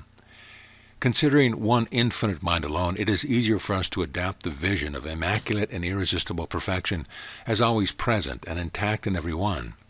It seems natural for us to say that man sins, is sick, incapable, and utterly worthless, but raising our vision from man to mind, how much more natural to confess the impossibility of us as mind to see or feel other than the perfect continuous supply of good in everything and every way. We know that the one does not see evil or lack or any good, nor is there any circumstance, thought, or thing which can influence or persuade mind to do so. Mind is ever consciously aware of its irresistible and all-harmonious action and expression, and it includes all being. Identified with the divine, everyone loves the eternal good, nor has anyone seen or experienced lack of any kind. Nothing exists to oppose its harmonious action and expression in every direction. God is light, and in him is no darkness at all. 1 John 1:5. Mind is the conceiver and the thing conceived, and it includes all ideas and identities. Admitting only the one thinker and thinking, we are bound to express the very life which mind is, that life of wholeness, harmony, and success, and live in the universe of joy, peace, and delight, the universe wherein there is no darkness at all. Wedded to the one and no other, we are able to transmit this glorious and emancipating message to receptive hearts everywhere. When called upon to help, we should see mind and not man, mind perfect in every thought and action. Since there is no reality except that of harmony and perfection, we should perceive mind to include everyone, thus everyone to be this consciousness and no other. Truly, then, we are worshiping a God who, to us, is all. When we behold Jesus as the truth and life instead of a particularly good man, naturally we shall discern that in order to be like him, we must be identically the same. In John's Gospel, the 14th chapter, we find the eternal promise of the Christ, the Comforter, the Spirit of truth. He dwelleth with you and shall be in you. This Comforter is the direct perception or spiritual realization that we are the truth. Then we know that we are not an image, a man, or a reflection, but pure consciousness, which is the I, or God. This Comforter is the very spirit of Jesus' teaching which comes to you and to me, bringing us into the conscious awareness of the perfect self or Father state, to be intact in us all here and now. Lifting our vision above mortals and humanity, we simultaneously lift it above states and levels of consciousness, and admitting one state as the all and only, we see all as in and of perfection, and none outside of it. We are the one mind beholding itself as the first, the last, the beginning, and the end. Acknowledging the one consciousness to be perfect and to include all, we no longer deal with humans nor personalities, nor consider how to heal, educate, or regenerate them. If we are to love everyone, then it is imperative that we see them as they truly are and in no other fashion. Any view contrary to this is a compromising one and is beholding as through a glass darkly. In order to see face to face, we must turn from the double vision which permits of God and man, life and death, abundance and limitation, consciousness and mortal mind. Reader, are you willing now to forsake all, though, and talk of planes, states, and realms, in order that you may see and accept the one state only, the Father reality, present and intact, our very self and being? Verily, for us to exist at all, we must be and are the one life, the one thinker, the one mind is the whole. As such, we have inspiration, revelation, and true thinking. We know that the world within us is without evil of any kind. Listen closely. If God is there where you are, then all good is there where you are. Health, harmony, activity. If God is there where you are, then true and right thoughts are there where you are. Fearlessness, power, receptivity. If God is there where you are, then peace and understanding are there with you now. Happiness, blessedness, security. If God is there where you are, then indivisibility is there where you are. Oneness, allness, I amness. If God is there where you are, then nothing opposing him is there where you are. Nothing contrary to him is there where you are. Nothing unlike him is there where you are. Viewpoint. Healing has nothing to do with the seeming material forms, nor with the one spiritual body. Nothing to do with physical symptoms, conditions, nor discord of any kind. It has to do only with one's viewpoint. Often it is as simple as for one to decide whether he possesses a material form which is discordant and so needs healing, or the spiritual body which is perfect and into which no discord can possibly come. Disowning all claims to a finite material form and taking spontaneous possession of a spiritual body which is ours from everlasting to everlasting, we cannot fail to experience the glory and wholesomeness thereof. Claiming possession of the spiritual body which needs no healing, since it is ever immaculate, perfect, and complete, we prove ourselves to be the one being and no other. Verily, our body is beautiful as the morning star and light as the sun. However, just to believe it to be spiritual, perfect, and ever harmonious is not sufficient. We are to take possession of it as our very own. How, you may ask? Through love and devotion, like a burning flame. As today one claims allegiance to the United States with all the ardor, adoration, loyalty, and fervor of this being, in like manner are we to claim ourselves as spirit, truth, and intelligence, and our body to be perfect, whole, and all harmonious. Forms are multiple, and are claimed by those who call themselves persons or individuals. The body is one, and belongs to all who will take possession of it as the body of perfection, the body of life, truth, and love. When you glimpse the real and true state of being, body, and universe, do not think that then you can afford to stand still and rest. No, this is no time for lethargy or mental laziness. You are to be the living flame, expressing more and more the divine ideas and activities inherent in your being, remembering that the body expresses you, the perfect life and being. An intellectual acceptance of this new idea without the spiritually joyous activity of abiding herein, worshiping, loving, adoring, and continually soaring to greater heights of light, power, and action, will do but little for you, and maybe even less. The growing tendency to do away with the idea of mental or metaphysical treatment, yet give nothing in its place, limits and jeopardizes one's light and spiritual progress activity. Having come face to face with the self, we still have to prove all things and hold fast. What will be of help to us in our disassociation with discord or limitation? The answer is our acceptance and of the dependence upon the spiritual consciousness which we are, the consciousness which knows the self, universe, and body to be the spiritual perfect whole. In fact, our whole outlook must be spiritual. If heaven is at hand, then just where is it? Is it in the United States, Europe, Jesus elucidated this viewpoint by saying, "The kingdom of God is within you." Now how far away is you? Right at hand, are you not? So if you appear to be sojourning in the United States, and right where you are, lo, here is heaven. Or in Europe, lo, here is heaven. You can see heaven is in you. You need not go to it. Consciousness is life, is being, is body, is universe, is heaven. It is right at hand within you. You. The more we can stand upon the true nature and state of ourself, body, and universe, the more secure becomes our safety, peace, and prosperity. The recognition of our activities as spiritual and perfect and without limit of any kind, at hand, and within our consciousness aids in our emancipation from a special world called human existence. I am that I am. Make an altogether new place in your heart for the great answer. I am the truth, all-knowing.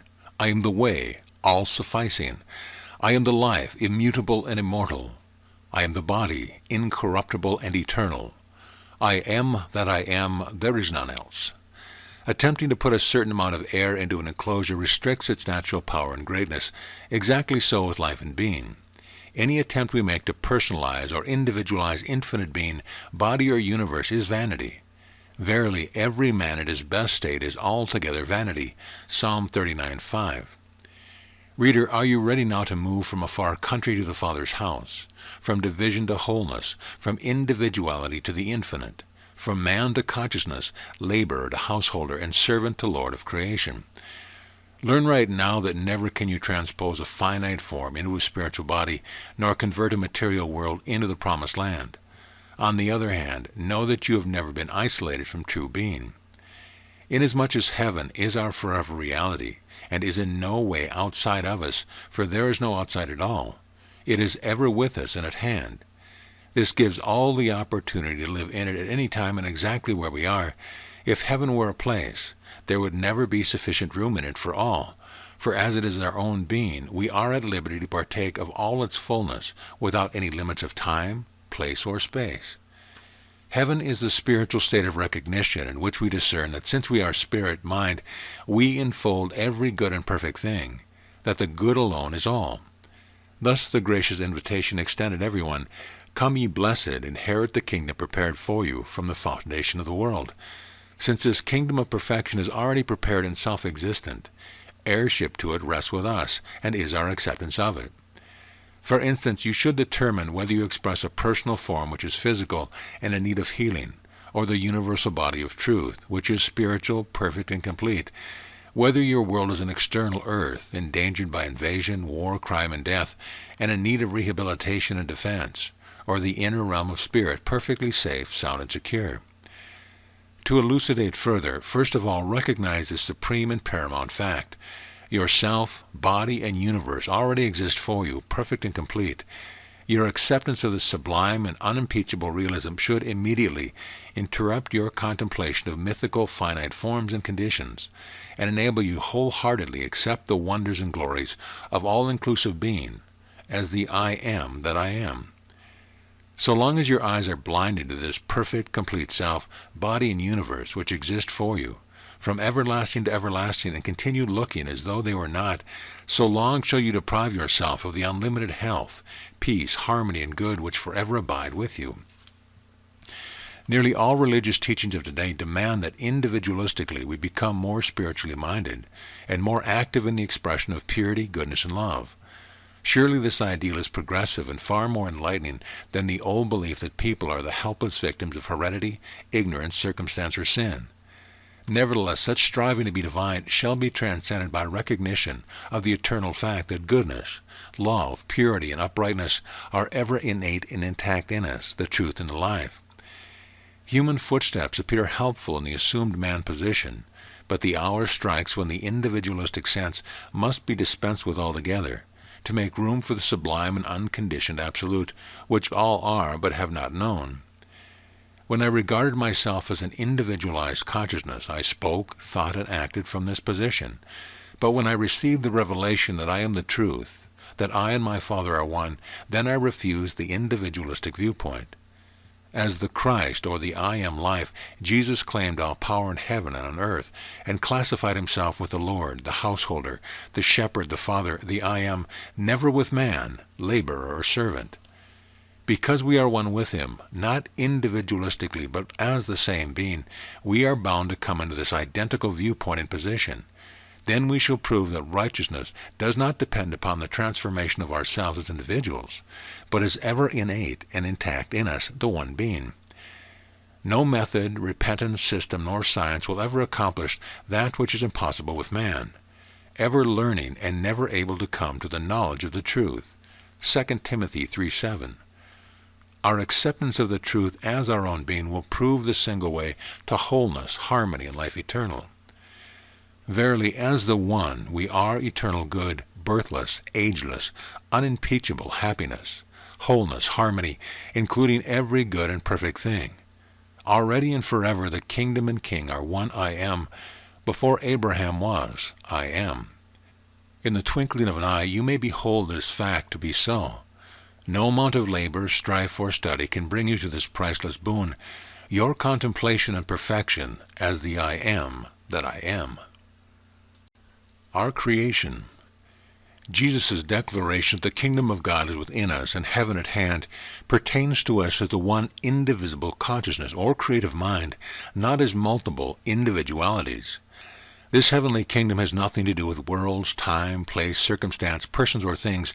It has to do only with us as to the mind to which all things are possible and in which all creation begins.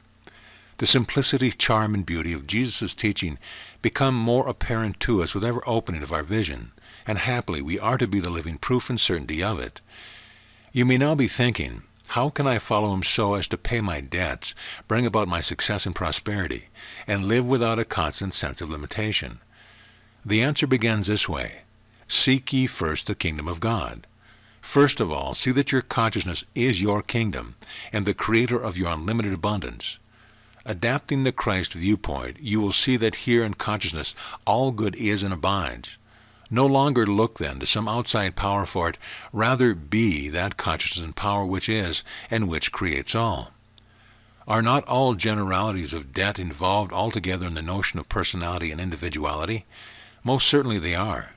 Surely none is found in the great universal consciousness which decrees, God is light, and in him is no darkness at all. Just as soon as you leave the mistaken position of man and that of an individualized consciousness, and acclaim the self as Lord of creation, even as Jesus portrayed for our benefit, then shall you cancel your debts and liabilities, for as the self-revealing light, you will receive direct perception and full spiritual instruction. Accepting reality, you accept God, life, and consciousness as the whole, incapable of any individualization whatever, therefore incapable of any limitation, debt, or liabilities of any kind.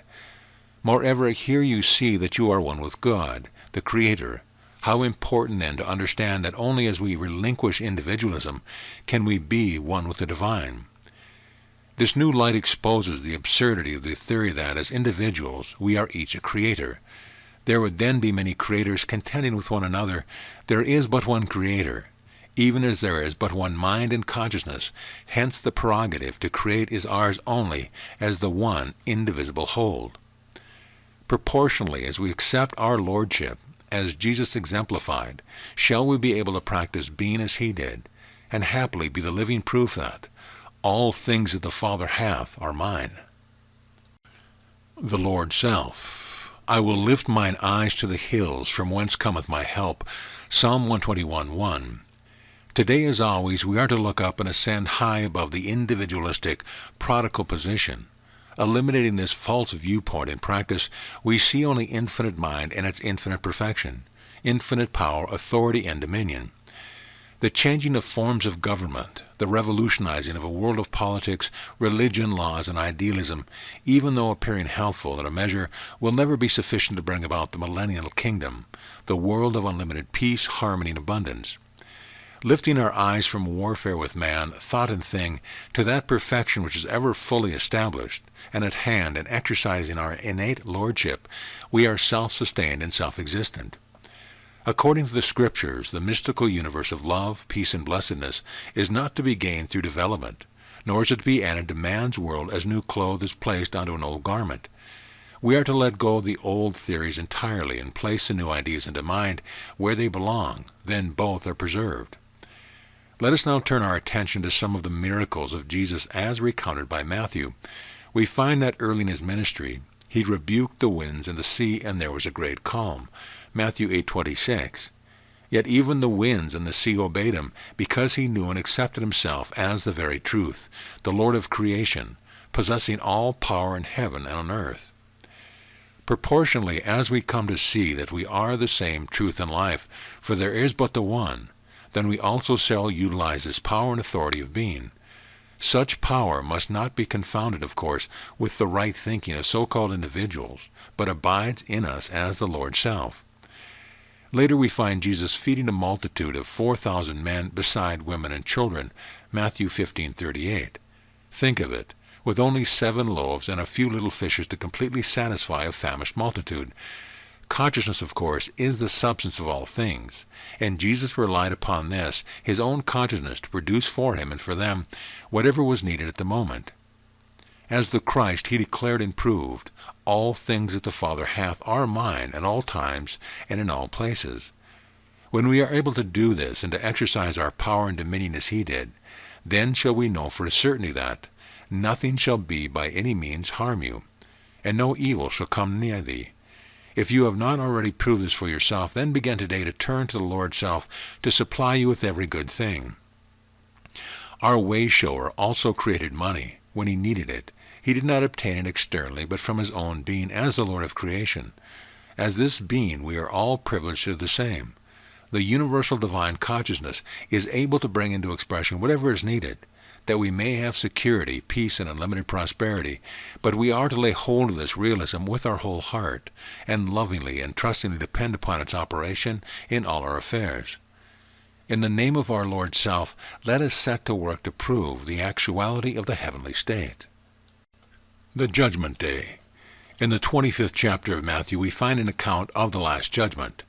Many have believed this day to apply to some far in the future period where God, as a great personal judge or potentate, will sentence everyone either to eternal happiness or everlasting doom.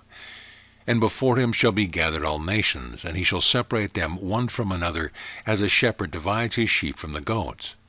Verily the judgment day is right at hand. Jesus applied the term goats to the stubborn and self-willed who refuse to let go and give up their false sense of personality and personal attachment in order to accept of their perfection, wholeness, harmony, and goodness as already finished and at hand. No amount of reason, prayer, system study, thought, or science will be able to save the goat climbers unless they make the great surrender of an individual consciousness of their own. All efforts to change, correct, educate, or spiritualize them will never transform them into the sheep who have dispensed with all physical, mental, and spiritual efforts to do, to think, or to make over, content just to be the one. Accepting their pristine purity, innocence, and goodness as the one indivisible selfhood at hand, they have renounced all others in order to have and to hold it. They who refuse to be that which everlasting they are merely sentence themselves to utter darkness, where they experience limitations of all sorts until they are ready and willing to give up the personal for the one, the fraction for the whole, and a self-constituted independence for indivisible perfection. From this requisite of life none are exempt. The book of life, the judge, the judgment day are not far off, but very close to us all. Nor can the Christ save those whose ears are dull of hearing and their eyes they have closed to the voice of progress and revelation, for it is written, O Jerusalem, Jerusalem, how often would I have gathered thy children together, even as a hen gathered her chickens under her wings, and ye would not. Matthew 23:37. The parable of the separation of the goats and the sheep is not mere idle words, so let the reader pause to consider just what it means to him, remembering that the sheep enter the door. I am the one and the all, and the goats climb up some other way. Ye shall hear of wars and rumors of wars. See that ye be not troubled, for all these things must come to pass, but the end is not yet. Nation shall rise against nation, and kingdom against kingdom, but he that shall endure to the end, the same shall be saved. Matthew 24:6-13. Lovingly, patiently, fervently, Jesus reiterated that there is but the one door into the sheepfold. but they persisted only the harder to cling to their personalities and to the many religions, systems, and methods of their day as byways to it. Now we more clearly see and better understand the reason Jesus alluded to himself as our shepherd, and why so often he called the Lamb of God. Always he guides the sheep, the willing and ready ones, within reach of his voice. Lovingly, tenderly, woefully, he bids them enter the door into the sheepfold, no longer delay. Confidently, stirringly, compellingly comes the voice of the beloved shepherd down through the ages. My sheep hear my voice, and I know them, and they follow me. John 10th chapter. Then follows the great and glorious promise, and I give to them eternal life, and they shall never perish, neither shall any man pluck them out of my hand. There can be no mistaking the imperial character and absoluteness of such words as these. He that climbeth up some other way, the same is a thief and a robber. Thus should one reach for that which he already is, and accept personalities and personal attachments as other ways whereby to attain or acquire heaven. He must ultimately sacrifice them in order to grasp the profound wealth of meaning in these simple words. I am the door. I am the door means I am heaven. For to understand heaven as your very being opens the gate of paradise to you. If you are not abiding in the awareness of your perfect self, your perfect body, and your perfect universe as the one eternal infinite, then you fail to discern and comprehend this vital fact as the great fundamental of the Christ, the rock upon which to stand, nor deviate therefrom. Recognition of the self-existent heaven is the I am door to the sheepfold. For God is heaven, and heaven is God. God is perfection, and perfection is God. Listen again and more closely to these majestically glorious words. I am the good shepherd, and know my sheep, and other sheep I have, which are not of this fold. And they shall hear my voice, and there shall be one fold and one shepherd. Let all of us who are ready and willing now worship here in the sheepfold, where one mind, one body, and one universe constitute our infinitude of being. Where the Spirit of the Lord is, there is liberty. 2 Corinthians 3:17. All that is required is spiritual revelation or illumination, which comes through spiritual readiness, and a fasting from intellectualism, personalities, and incorrect teaching. Our living identities. Since the infinite universe of mind is one complete whole, then plants, animals, and all living things are included herein. They are not separate creatures or individualized entities, but exist as our own ideas in living expression, and as mind we have dominion over them and should exercise it. As the one and only consciousness, we know that our thought, desires, and actions are perfect, all harmonious and complete. Our ideas of beauty, wisdom, strength, devotion, companionship, and faithfulness are such identities as we now term plants, animals, flowers, and so forth. Governed by us, it is our prerogative as their creator to see and to know them as ever perfect, harmonious, and incorruptible, even as we. In fact, we are to exercise authority over everything which comprises our universe. Identified with our true self and being, we shall not need to attain to any divine qualities, for we shall find them to inhere in us and be natural to us. Identified with love, we shall be loving, generous, kind, and considerate, and we shall see nothing to forgive or to be forgiven. There are no separate beings, animals, or living creatures of any kind. All life is one. At every point of being, life is free, flawless, and absolute. But this can be known and experienced only from the standpoint of self-illumination. Divine revelation. Never can truth be known except through divine revelation. It requires a receptive, honest heart, willing and ready to leave all for the Christ way. Self-revelation is indeed the truth which sets us free, even as promised. And ye shall know the truth, and the truth, the direct divine illumination, shall make you free. Spiritual illumination or revelation is the fulfillment of all our desires and questionings. It comes to those whose hearts are open to fuller light and knowledge of the real, the perfect, and the true. It comes as immediate understanding and freedom. Such revelation is our identification with our perfect state of being, present and attacked in here and now. Revelation alone shall deliver us from the dream of materiality and its attending forms of bondage, ignorance, and limitation.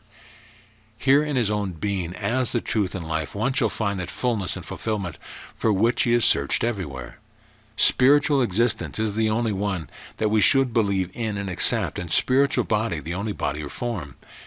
Never can the perfect spiritual existence be experienced by attempting to place the divine mind over or into a personal mentality or everlasting life into a mortal human form.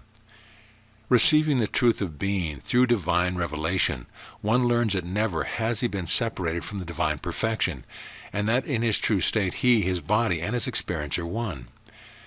Permanent deliverance from impurities and imperfection shall follow as one lets go identification with any kind of mind, body, or existence of his own, personally, and accepts the one perfect consciousness and being, always pure and immutable, to include all there is of him, and he to be this, and nothing else. If we would experience revelation or entrance into reality, then we must part with all that keeps us from it. The greater our love for and devotion to the perfect as already established, both in being and in manifestation, the more frequent such times in eternity. One can have as many changes in personal consciousness as he will, but none of them will bring him direct divine illumination, since truth is to be known through truth, and not through change of any kind. To look away from oneself as a man, a mind, or a body, to one's perfection in, of, and as life itself, is to get out of the mortal and mental into reality and truth. So long as one remains in the belief that he is a personal consciousness, and so must deal with life and things mentally, he has not seen himself as he is in reality, where God is all there is. Nowhere else shall we ever find peace, rest, and happiness, but in our confession, I can of my own self do nothing, and in our recognition of acknowledgement, both the king and the kingdom are within me. I and my God are one. When we depart from physical and mental ways of healing bodies and minds, and behold ourselves as we are in the realm of the real, our need is blotted out, and the healing takes place, not because of any change, but because we have seen perfection to be the all and the only. Just as you are, you can come into the experience of your perfection, if you will release yourself from any personal salvation through thing or thought, to face heaven as a living reality within you now. Perfection, heaven, is not within you as a personal being. It is in God alone. God, meaning yourself as you are in the light of reality and truth. The whole creation is finished, complete, perfect, and in manifestation now in the sight of God. A perfect body forever belongs to you, free from age, disease, imperfection, and death. The Atonement. Atonement is oneness and allness. Herein we are redeemed from the dream of a material existence by functioning in the state of awareness as the one, whole, and all. Atonement is the bringing of everyone and everything into the clear perception of purity, perfection, and reality. Together with our infinite perfect creation, we are to live in the world of spirit, nor ever be completely satisfied and at peace until we do so. As exemplified by Jesus, the atonement presents the self as Savior and Redeemer, liberating itself and its world by enforcing its true spiritual awareness and the power thereof, bringing all thoughts, ideas, and things into the reality of oneness as allness, and allness as oneness. As the word is spoken, not to heal nor to regenerate someone, but in confirmation and glorification of the self as all power in heaven and on earth, so atonement is not to banish or wipe out evil, as though it were something, but it is the justification of the self in its right to be a law to itself, verily the almighty power. In our night dreams, our characters are wholly fictitious, totally void of life, truth, or reality. Not so within the so-called dream of a material existence, wherein the characters appear as multiple personality or human beings. These are not void of reality, for reverting to the true state of the self, we know all to be the self and no other. Talk to yourself as the self. Tell yourself, I am almighty power. I am sovereign authority. I am sublime mind. In my infinity there is no illusion of any kind, no darkness, no dream. I am that I am. I am that perfection to which nothing can be added nor anything taken away. I see not many, but everything to be the one myself. I praise and glorify myself as infinite in being, encompassing infinite light and its infinite expression. I am aware of life at every point to be the self and no other. Life at every point to be perfection, harmony, peace. I love my infinite self as the whole. I redeem my world by seeing everything in it bright as the shining light, pure as the spotless Christ. Upon this rock I stand, nor shall I do otherwise. Upon this rock, or understanding, I establish the infinitude of being. inclusive of all its identity everywhere, the one infinite whole everywhere the same. Whereas before there appeared multiple personalities and their discordant conditions, now before me is the one spiritual selfhood and its perfect spiritual identities. Mind in its true state is the infinite, indivisible whole. Atonement, therefore, is mind embracing all as the one infinite selfhood, mind seeing, thinking, feeling as the infinite perfect whole. Atonement is our relinquishment of an all-assumptive thinking, our return to the Father's house, the self remaining perfect mind forever. O thou great, eternal, ever-loving, never-changing love, thou art the infinite I, the one who is the whole, the one in whom there is no personality nor individualism whatsoever. Atonement is the direct perception of this infallible, undefiled, imperishable, and ever-existing love which thinketh no evil, feareth no evil, seeth no evil of any kind. To this love, which is all-embracing, all-encompassing, boundless, and immeasurable, all is peace, all is harmony, all is purity and perfection always. Verily, I live this love, I think in this love, I feel in this love, and all sense of individualism vanishes, submerged in this infinite sea of love, of heaven, of reality. Preach the gospel. Inasmuch as Christ commanded that we preach the gospel, exactly what did he expect us to preach? Naturally to carry on his message. Concisely as follows: I am the light, ye are the light. I am not of this world, you are not of this world. I and the Father are one, we are all one in the Father. The works that I do ye shall do, where I am you may be also. Did Jesus establish any form of church whatever? No. When questioned directly regarding his idea of worship, he replied, The hour cometh, wherein ye shall neither in this mountain, nor yet at Jerusalem worship the Father. The true worshipper shall worship the Father in spirit and in truth. John 4:21-23. Church organizations, therefore, are not in accordance with the Christ message, but contrary to it. In fact, forms of any and every kind denote limitation, restriction, bondage. From such as these Jesus came to save us. Suppose we consider such forms today, their doctrine and destiny.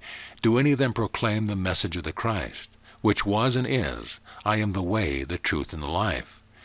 Do any of them teach that being is one and not many, that we are God and not man? No. Based as they are upon a form of worship not inclusive of the whole Christ truth, they uphold individual leadership and authorities, and diversified attention is given to multitudinous personal modes and methods. They who believe themselves to be human beings or individuals erect churches, attend and support them. But those of us who are willing to renounce such position find that we are that which we are seeking, namely God. Instead of the general present-day doctrine of individual regeneration, Christ taught that we are not individuals at all, but are one indivisible whole. Any attempt, therefore, to become that which we are already is futile. Churches, then, are not to be preserved nor perpetuated, since their foundation is based on a false premise. Furthermore, Jesus' prophetic words are now about to be fulfilled. Verily I say to you, there shall not be left here one stone upon another that shall not be thrown down. Matthew 24:2. The upheaval apparent in the churches today signal their time is short because of their failure to recognize and expound the great truth of the gospel, that we are not human beings to be saved or perfected, nor individual identities to be reformed or spiritualized. Their doom is inevitable.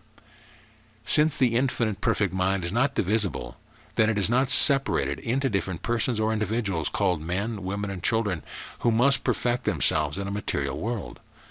Outside or beyond the belief and fear, for instance, there is no fear, nor any suggestion of it.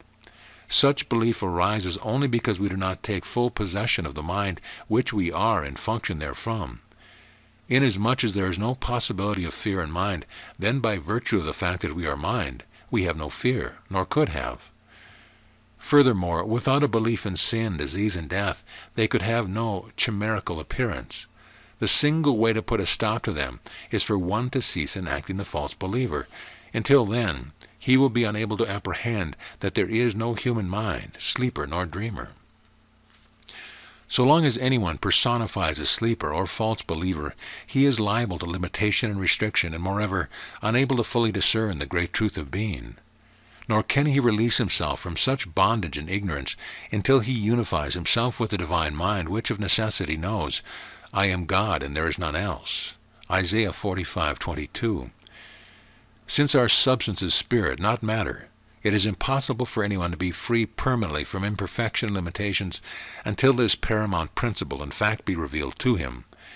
Inspiration and illumination take place when one is willing to leave the imperfect for the perfect, the intellect for the heart, and the way and means of the personal for identification with that reality which is our all-inclusive and perfect selfhood.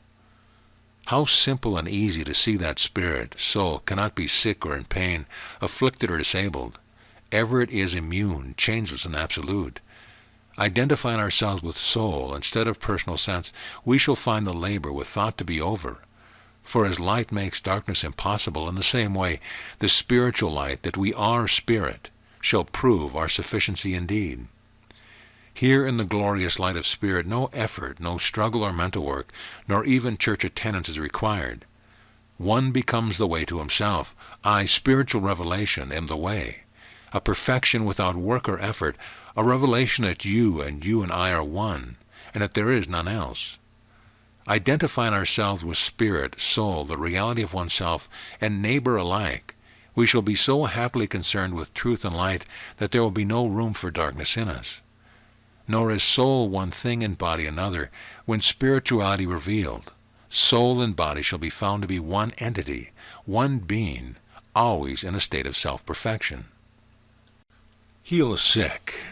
Inasmuch as the gospel is now preached from the premise that we are humanity and not spirit, imperfection and not perfection, the many and not the one, how then can it ever be expected to rid the world of sin, sickness, and death? As man, we are inevitably subject to vacillation, illusion, and errors of every kind. Therefore, as man, we can never free ourselves from them. Not until we wake into our real entity and function in our true nature shall human experience cease. The true viewpoint corrects the false, which being corrected disappears. Think of the vast amount of time, labor, and effort now given toward the destruction of sickness, sin, lack, and limitation everywhere, instead of giving all attention to the self, in which they do not exist. As man, you will never have escaped from evil, but tracing your origin back to God, the I Am, will obliterate the man position entirely. The attempt to bring about improvements or healings in individual minds or bodies has proved a great benefit to mankind everywhere. Nevertheless, the real need is to ascend to the spiritual state where no healing is required. Definitely the human viewpoint must be changed for the divine, then the cause of all discord will be removed. No war could ever exist of itself, no sickness, sin, or death appear, but for the untruth that we are man instead of God. Lo, to be spirit, to be mind, to be life eternal, is the only perfect and universal remedy. The statement, I am God, and beside me there is none else, has, as it were, two sides to it, both conveying the exact same meaning as, one, I am God, and two, there is none else.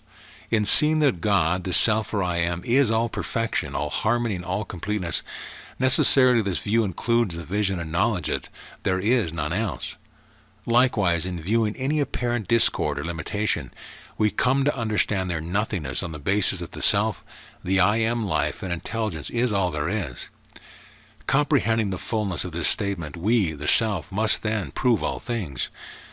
Many would like to have explained to them why war, sickness, and limitation of all kind appear in the world, and still it be true that God fills all space. This is absolutely impossible of comprehension or elucidation without the superlative knowledge that God, the I Am that I am, is one whole including infinite identity. Generic man, so styled alone, is responsible for every war, sickness, sin, poverty, and limitation appearing today. He alone brings them into a chimerical existence, names the forms they present, sustains and supports them. Not until he wakens, as from death to life, even as did the prodigal, will he ever understand their total inexistence and be free. How is he the cause of war and sickness? He thinks he is a man, a person or individual, and not the way, the truth, and the life, the self ever perfect and immaculate. Because of this improper idea of himself and all else, he becomes, as it were, another being called man, whose intelligence is limited and incomplete, whose life is mutable and insecure, whose body is material and mortal. whose world is finite and impermanent, functioning in a perverse and fabulous position. His thoughts are imperfect and illogical, inefficient and incorrect, confused and deranged. Thus they result in mythical forms of war and of discord of every sort, kind, and nature. The formations of his thoughts truly represent his assumptive departure from the real state. For instance, many of the things which he invents, instead of proving an eternal blessing to him, often in the end turn upon and destroy him. None of his inventions ever reach perfection, but always lack it, hence the continual discard of all his own handiwork for that which will completely satisfy. Never shall he produce it in a world of his own making. Never shall he achieve permanent success, invulnerable security, nor impeachable health and wholeness, whilst to himself he remains a limited human being or a separate individual identity. Disowning his real entity as the almighty creative mind, with its unlimited power to create everything perfect and good, he becomes, to his false belief, a weak, sinful mortal, ever seeking that perfection which is his true selfhood, always at hand and within him, yet ever finding uncertainties, wars, tribulation, and death.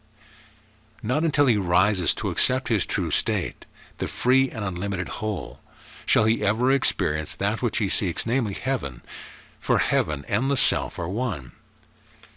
The great verity eternally remains. Infinite ego and infinite identity are one indivisible whole, perfect, absolute, complete. Never have I been man, neither material nor a spiritual one. Never am I subject to limitation of any kind. Now and always I and myself are one and identical. Waken, be born again. Arise, come forth. What else is there to do? What else is there to be said? No other directions would be of any real value to one in a far country. Cast out devils. The command cast out devils may now be put into practice, for now we can execute it with spiritual vision and divine authority.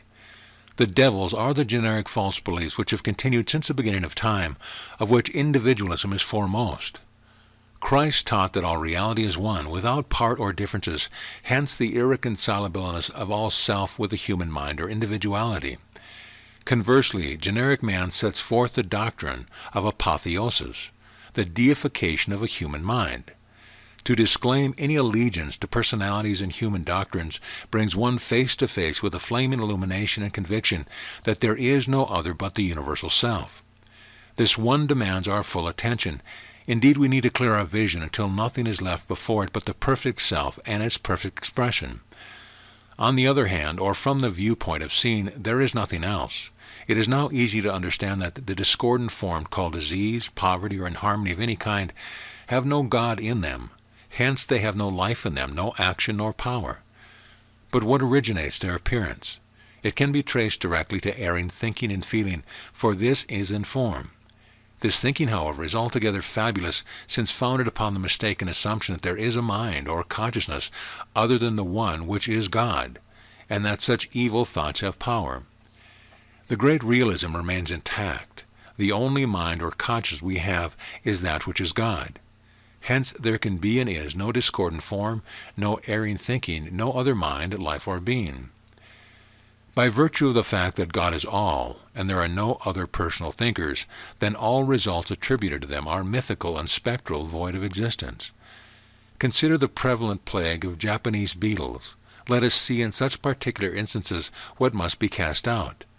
Do they express or represent life? Are they one with that life which is God the whole? No, to be sure, they fly about, have pretty colors, and apparently the same life as us, but just what do they represent? They imagine the thoughts, actions, and feelings of nations and peoples at war with one another. Herein is fulfilled the prophecy of Jesus when he said, "For nation shall rise against nation, and kingdom against kingdom, and there shall be famines and pestilence and earthquakes in divers places." To claim that God life in any way includes a form of life which is a past is to misinterpret existence. Moreover, instead of giving such insects the same life that we have, we are to cast out the form of life which they seem to have, and disclaim any reality to it. Taking away their semblance of life, by understanding that they image in ignorance, disobedience, darkness, and deception, which have no life or reality in them, they fade into nothingness. Practicing this viewpoint, the author has recently seen such a demonstration take place, The beetles which were attacking trees in the garden were found thereupon lifeless. A slight touch of the branches, and they fell from the leaves under the ground, dust to dust. Jeremiah proclaimed, "Every founder is confounded by the graven image, for his molten image is falsehood, and there is no breath in them." Ezekiel had a similar vision when he wrote, "Cast away from you all your transgressions, whereby ye have transgressed, and make you a new heart and a new spirit. For why will ye die, O house of Israel? They made the images of their abominations, and of their detestable things therein." A plague or pestilence portrays avarice, destruction, warfare, strife, hate, greed, all based upon the root error that mind can be multiple, that life can be separated into human beings who can be at war with one another. Imprisoned in a personal mind or human intellect, one toils with sweat and tears. He walks in darkness, sleeps in darkness, and brings forth in darkness. This is the far country in which, in belief, he moves farther and farther from his real mind and true state of being until finally the understanding comes to him that a personal mind or individual mentality is not to be transformed or trained in any way, but it is to be totally renounced. The Bible urges that we turn our hearts to the light, for the heart denotes the pure and spiritual longing, aspiration, and affection. Jesus sought the simple and pure in heart, whereunto to plant his teaching. He knew how hardly shall they who are rich in intellectuality enter into the kingdom of spirit. Established as the one, we assert our prerogative to be a law to ourselves, that nothing can be with us that is not wholesome, perfect, and pure. Rejoice not that the spirits are subject to you, but rather rejoice because your names are written in heaven. Luke 10:7. Thus spake Jesus to those whom he sent forth to preach and to heal. Rejoice not over demonstration, but rejoice because you have found yourself and everyone to be the truth and the life. How we should rejoice and be glad. Jesus' treatment was administered as the spoken word, the word of power, the word of command. The self speaks to the self with power and authority, saying, "Come forth." Joyously the self hears the self and responds. From out of the depth of love divine, the word comes forth and is fulfilled. It does not consider personalities nor mental inhibitions, nor seek to change any so-called consciousness. The word springs from the self and is the self, and is the authority thereof. The self is without limitation of any kind, without discrepancy or discrimination. It is power almighty. It sees itself as the unconditioned, the free and irresistible always. Know thyself, love thyself. Who is there in all heaven and earth but thyself? Say not I am, except in the name of the One, the Self who was and is and ever shall be, in whom there is no dream nor opposition of any kind. I am love, I am understanding, I am peace, I am abundance at every point alike. I am the demonstration of eternal good always. Nothing can be added to me nor taken from me. I and my creation are one, and fill immensity. And the Lord shall be king over all the earth. In that day shall there be one Lord, and his name one. The Lord is the infinite ego. His name is one, and his identity one. His harmony is one, his activity one. If God be for us, who can be against us? No one, no thing, there is none to oppose, none to be contrary, none to be separated. The divine consciousness reigns, and is all there is. Knowing this ever-existent fact of being, the Christ confidently commanded, "Go ye into all the world, and preach the gospel to every creature." Mark 16:15. Dear friends, let us obey our Redeemer.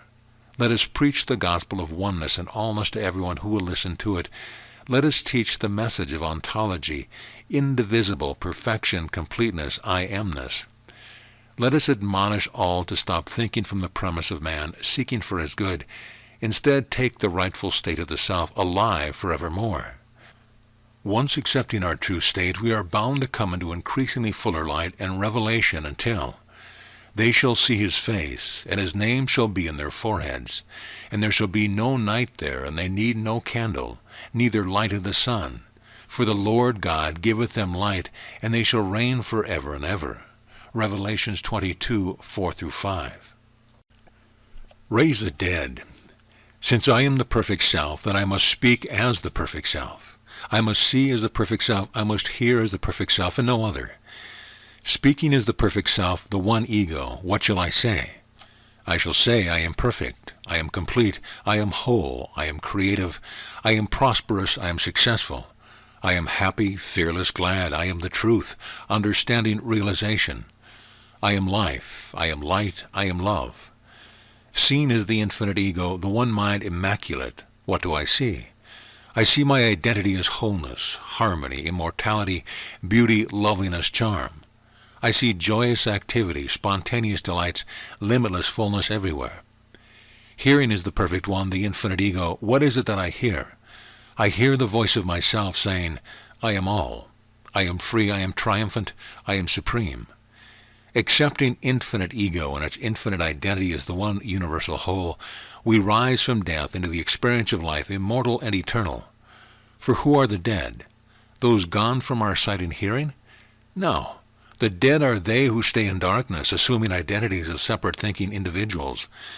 When Jesus said, I am the truth, all power is given to me in heaven and on earth, he was speaking as the one ego, not as an individual thinker or human being. He refuted the spectrality called sin, disease, or death.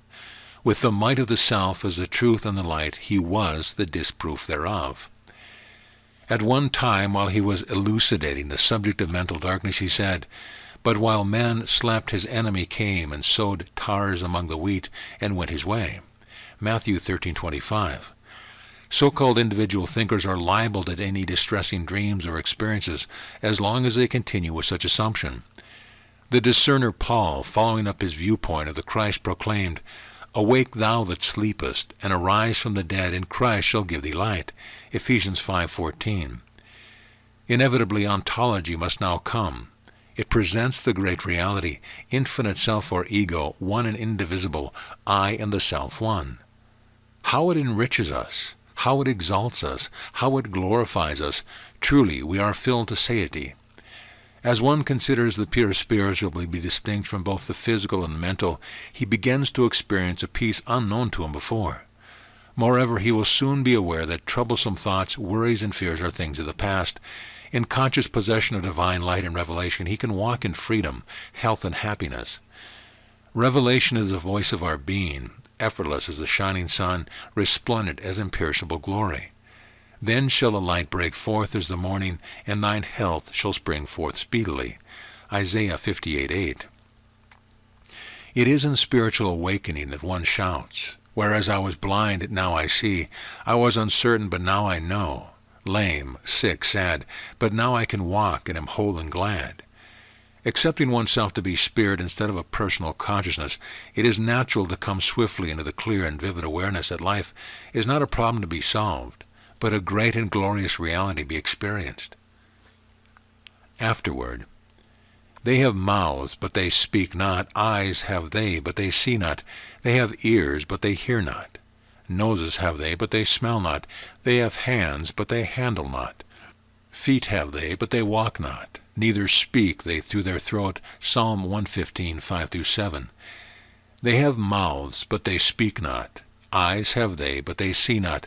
They have ears, but they hear not. Neither is there any breath in their mouth. They that make them are like unto them. So is every one that trusteth in them. Psalm 135:16-18. Cease ye from man, whose breath is in his nostrils, for wherein is he to be accounted of? Isaiah 2:22. Surely men of low degree are vanity, and men of high degree are a lie. To be laid in the balance, they are altogether lighter than vanity. Psalm 62:9. A distinct and unmistakable new view of life and being has now come into focus. Boldly and authoritatively it calls attention to the exact teaching of Christ and insists upon the contemplation thereof. Take specifically the new perception. I am not a student, but the truth. If this were adopted as merely another declaration to add to the store of one's personal knowledge, he would gain nothing from it, but rather deprive himself of the very light and inspiration which such new ideas bring. When this new light first appeared to me, I beheld it as a startling and astonishing revelation, not merely a new thought, but an altogether different platform. My heart leapt to let it completely saturate me with its significant meaning and absorb my whole attention. Having sought all my life after the truth, here I was, at last, face to face with the astounding fact that now I had found it to be myself. To be sure, I had many times caught glimpses of this supreme reality, but only as though to add another lovely idea to my present practical knowledge, or to claim it as a higher statement of reality. Now all others, everything as it were, was swallowed up in this all-absorbing revelation. I am the truth. What a new foundation it was to me, a new platform, a new premise altogether. Reader, does this revolutionary realism mean as much to you? It will, if only you will heed the wisdom of Jesus, put new wine into new bottles. And if you do not heed it, what then? You will simply be postponing your opportunity to take your heaven-given security, peace, and safety. In the light of this new revelation of ontology, let us see what the bottles in the parable represent. Surely something which is perishable, finite, and material, they therefore refer to the limited, the personal, and the divided, that which begins and ends. What then could they mean by such forms which denote personality and individuality's limitation, materiality, mortality, the idiosyncrasies of those in a far country, the masquerade of many minds, many false beliefs, many separate lives and beings? Here intelligence appears bottled up in human brains, sight in eyes, hearing in ears, and all functions of life conditioned, localized, circumstanced. Such forms are supposed to contain life and substance, but they are hollow, like a phantom or shell. They but represent the false concepts of individualism, separateness, the many, in contradiction to the one. They are dust to dust, for there is no life, intelligence, nor substance in them. This explains the appearance called death. The so-called individual supposedly escapes from one bottle or form to function in another. Learn the difference here and now between multiple material forms and the one infinite spiritual body. Rise and accept the new idea and perception that since life is one indivisible whole, the body of life is the identical substance. You then shall know another kind of bottle altogether, the imperishable identity which belongs to you as the life and the truth. You are infinite life itself, thus you possess the body of infinite life, and no limited material form belongs to you at all. The body of life is immortal, immutable, imperishable, and eternal, indivisible as Spirit God. It can never be pluralized nor separated into human or material form. This spiritual body comprises infinite, multifarious identities, which are imperishable, omnipresent, perfect, and tangible to mind or consciousness. They represent the character of spirit, mind, all that is true and perfect, such as beauty, loveliness, harmony, wholeness, and all similar qualities. You are this very life, mind, and being. You are this identical consciousness. When you see this as the forever truth, and the Spirit bears witness with you, then you will be willing to let go entirely the mistaken belief that you are an individual living in a human existence. To the law and to the testimony, if they speak not according to this word, it is because there is no light of life in them. Isaiah 8:20. Listen closely. Can an idea think? An idea really is the think or thought, isn't it? It is in this sense that we supposed ourselves to be the thoughts of God. Still, all the while we knew that we were thinking, feeling, acting, being. In fact, we were instructed to be thinkers. Now, how could there be a thinking idea? Do your ideas think? When you see an image in the mirror, does it reflect your life at all? Does it reflect sight, hearing, thinking? Isn't it colossal folly to imagine such a thing? We know for a certainty that we think, hear, see, and act, and that no way do we resemble that image in the mirror. Contrast this form of religious teaching with that of Christ Jesus, who wielded almighty and omnipotent power, and who claimed it as his very own, who never intimated in any way that he was depending upon some outside original for it. The wonder and glory, the infinite charm and altogether loveliness of the Spirit of truth, how it satisfies, how it glorifies, how it exalts us to know at last that we are the thinker of divine ideas, that we are the infinite mind with its unlimited almighty power, and not the lifeless form of it in a mirror. All such theories are old bottles now to be discarded. Resurrection denotes a progressive change in forms, an advancing awareness which continually expresses itself in outlines of greater beauty, activity, vitality, and power. If all the beauty, glory, and grandeur now seen from a limited personal perception is entrancing, how much greater shall be the wonder and glories when seen from the luminous, infinite understanding. Ascension is the taking possession of the self as infinite Spirit God, which cannot be localized nor embraced by any form whatsoever, but ever expresses the body of infinite life, truth, and love. Rejoicing, we now renounce and disown all claim to be perishable bottles or forms which so for long have restrained us, and gloriously and inspirationally take possession of the body of perfection, into which no discord of any kind can ever come. How safe and secure we feel! Now all fear departs. We are at home. We are in our Father's house, where we enjoy our very own. Let us now turn our attention to some of the miracles of Jesus as recounted by Matthew.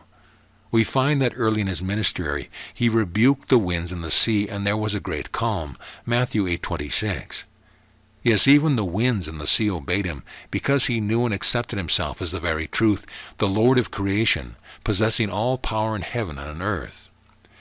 Proportionally, as we come to see that we are the same truth and life, for there is but the one, then we also shall utilize this power and authority of being. Such power must not be confounded, of course, with the right thinking of so-called individuals, but abides in us as the Lord's self. Later we find Jesus feeding the multitude of 4,000 men beside women and children, Matthew 15:38. Think of it, with only 7 loaves and a few little fishes to completely satisfy a famished multitude. Conscious, of course, is the substance of all things, and Jesus relied upon this, his own consciousness, to produce for him and for them whatever was needed at the moment. As the Christ, he declared and proved, all things that the Father hath are mine, at all times and in all places. When we are able to do this and to exercise our power and dominion as he did, then shall we know for a certainty that nothing shall by any means harm you, and no evil shall come nigh thee. If you have not already proved this for yourself, then begin today to turn to the Lord's self to supply you with every good thing. Our way-shower also created money when he needed it. He did not obtain it externally, but from his own being as the Lord of creation. As this being, we are all privileged to do the same. The universal divine consciousness is able to bring into expression whatever is needed, that we may have security, peace, and unlimited prosperity. But we are to lay hold of this realism with our own whole heart, and lovingly and trustingly depend upon its operation in all our affairs. When Jesus tabernacled with men, he did not teach bondage but freedom. He did not teach limitation but abundance. He produced bread without seedling and harvest, without grinding and baking. He produced fish without bait or hook, without water or net. He produced money without mine or mint, without labor or press. He produced raiment without hands or machinery. Ever we can hear being saying, the place wherein thou standest is holy ground. Then why should we wait longer, and for what? Have we not been under the law or schoolmaster long enough, and it is not high time that we might be justified by faith? And further, who did hinder you that ye shall not obey the truth? In the name of our Lord self I am, let us work to prove the actuality of the heavenly state. End of book. This audio presentation of I Am the Answer by Lillian DeWaters has been brought to you by audioenlightenment.com. Copyright 2014. All rights reserved.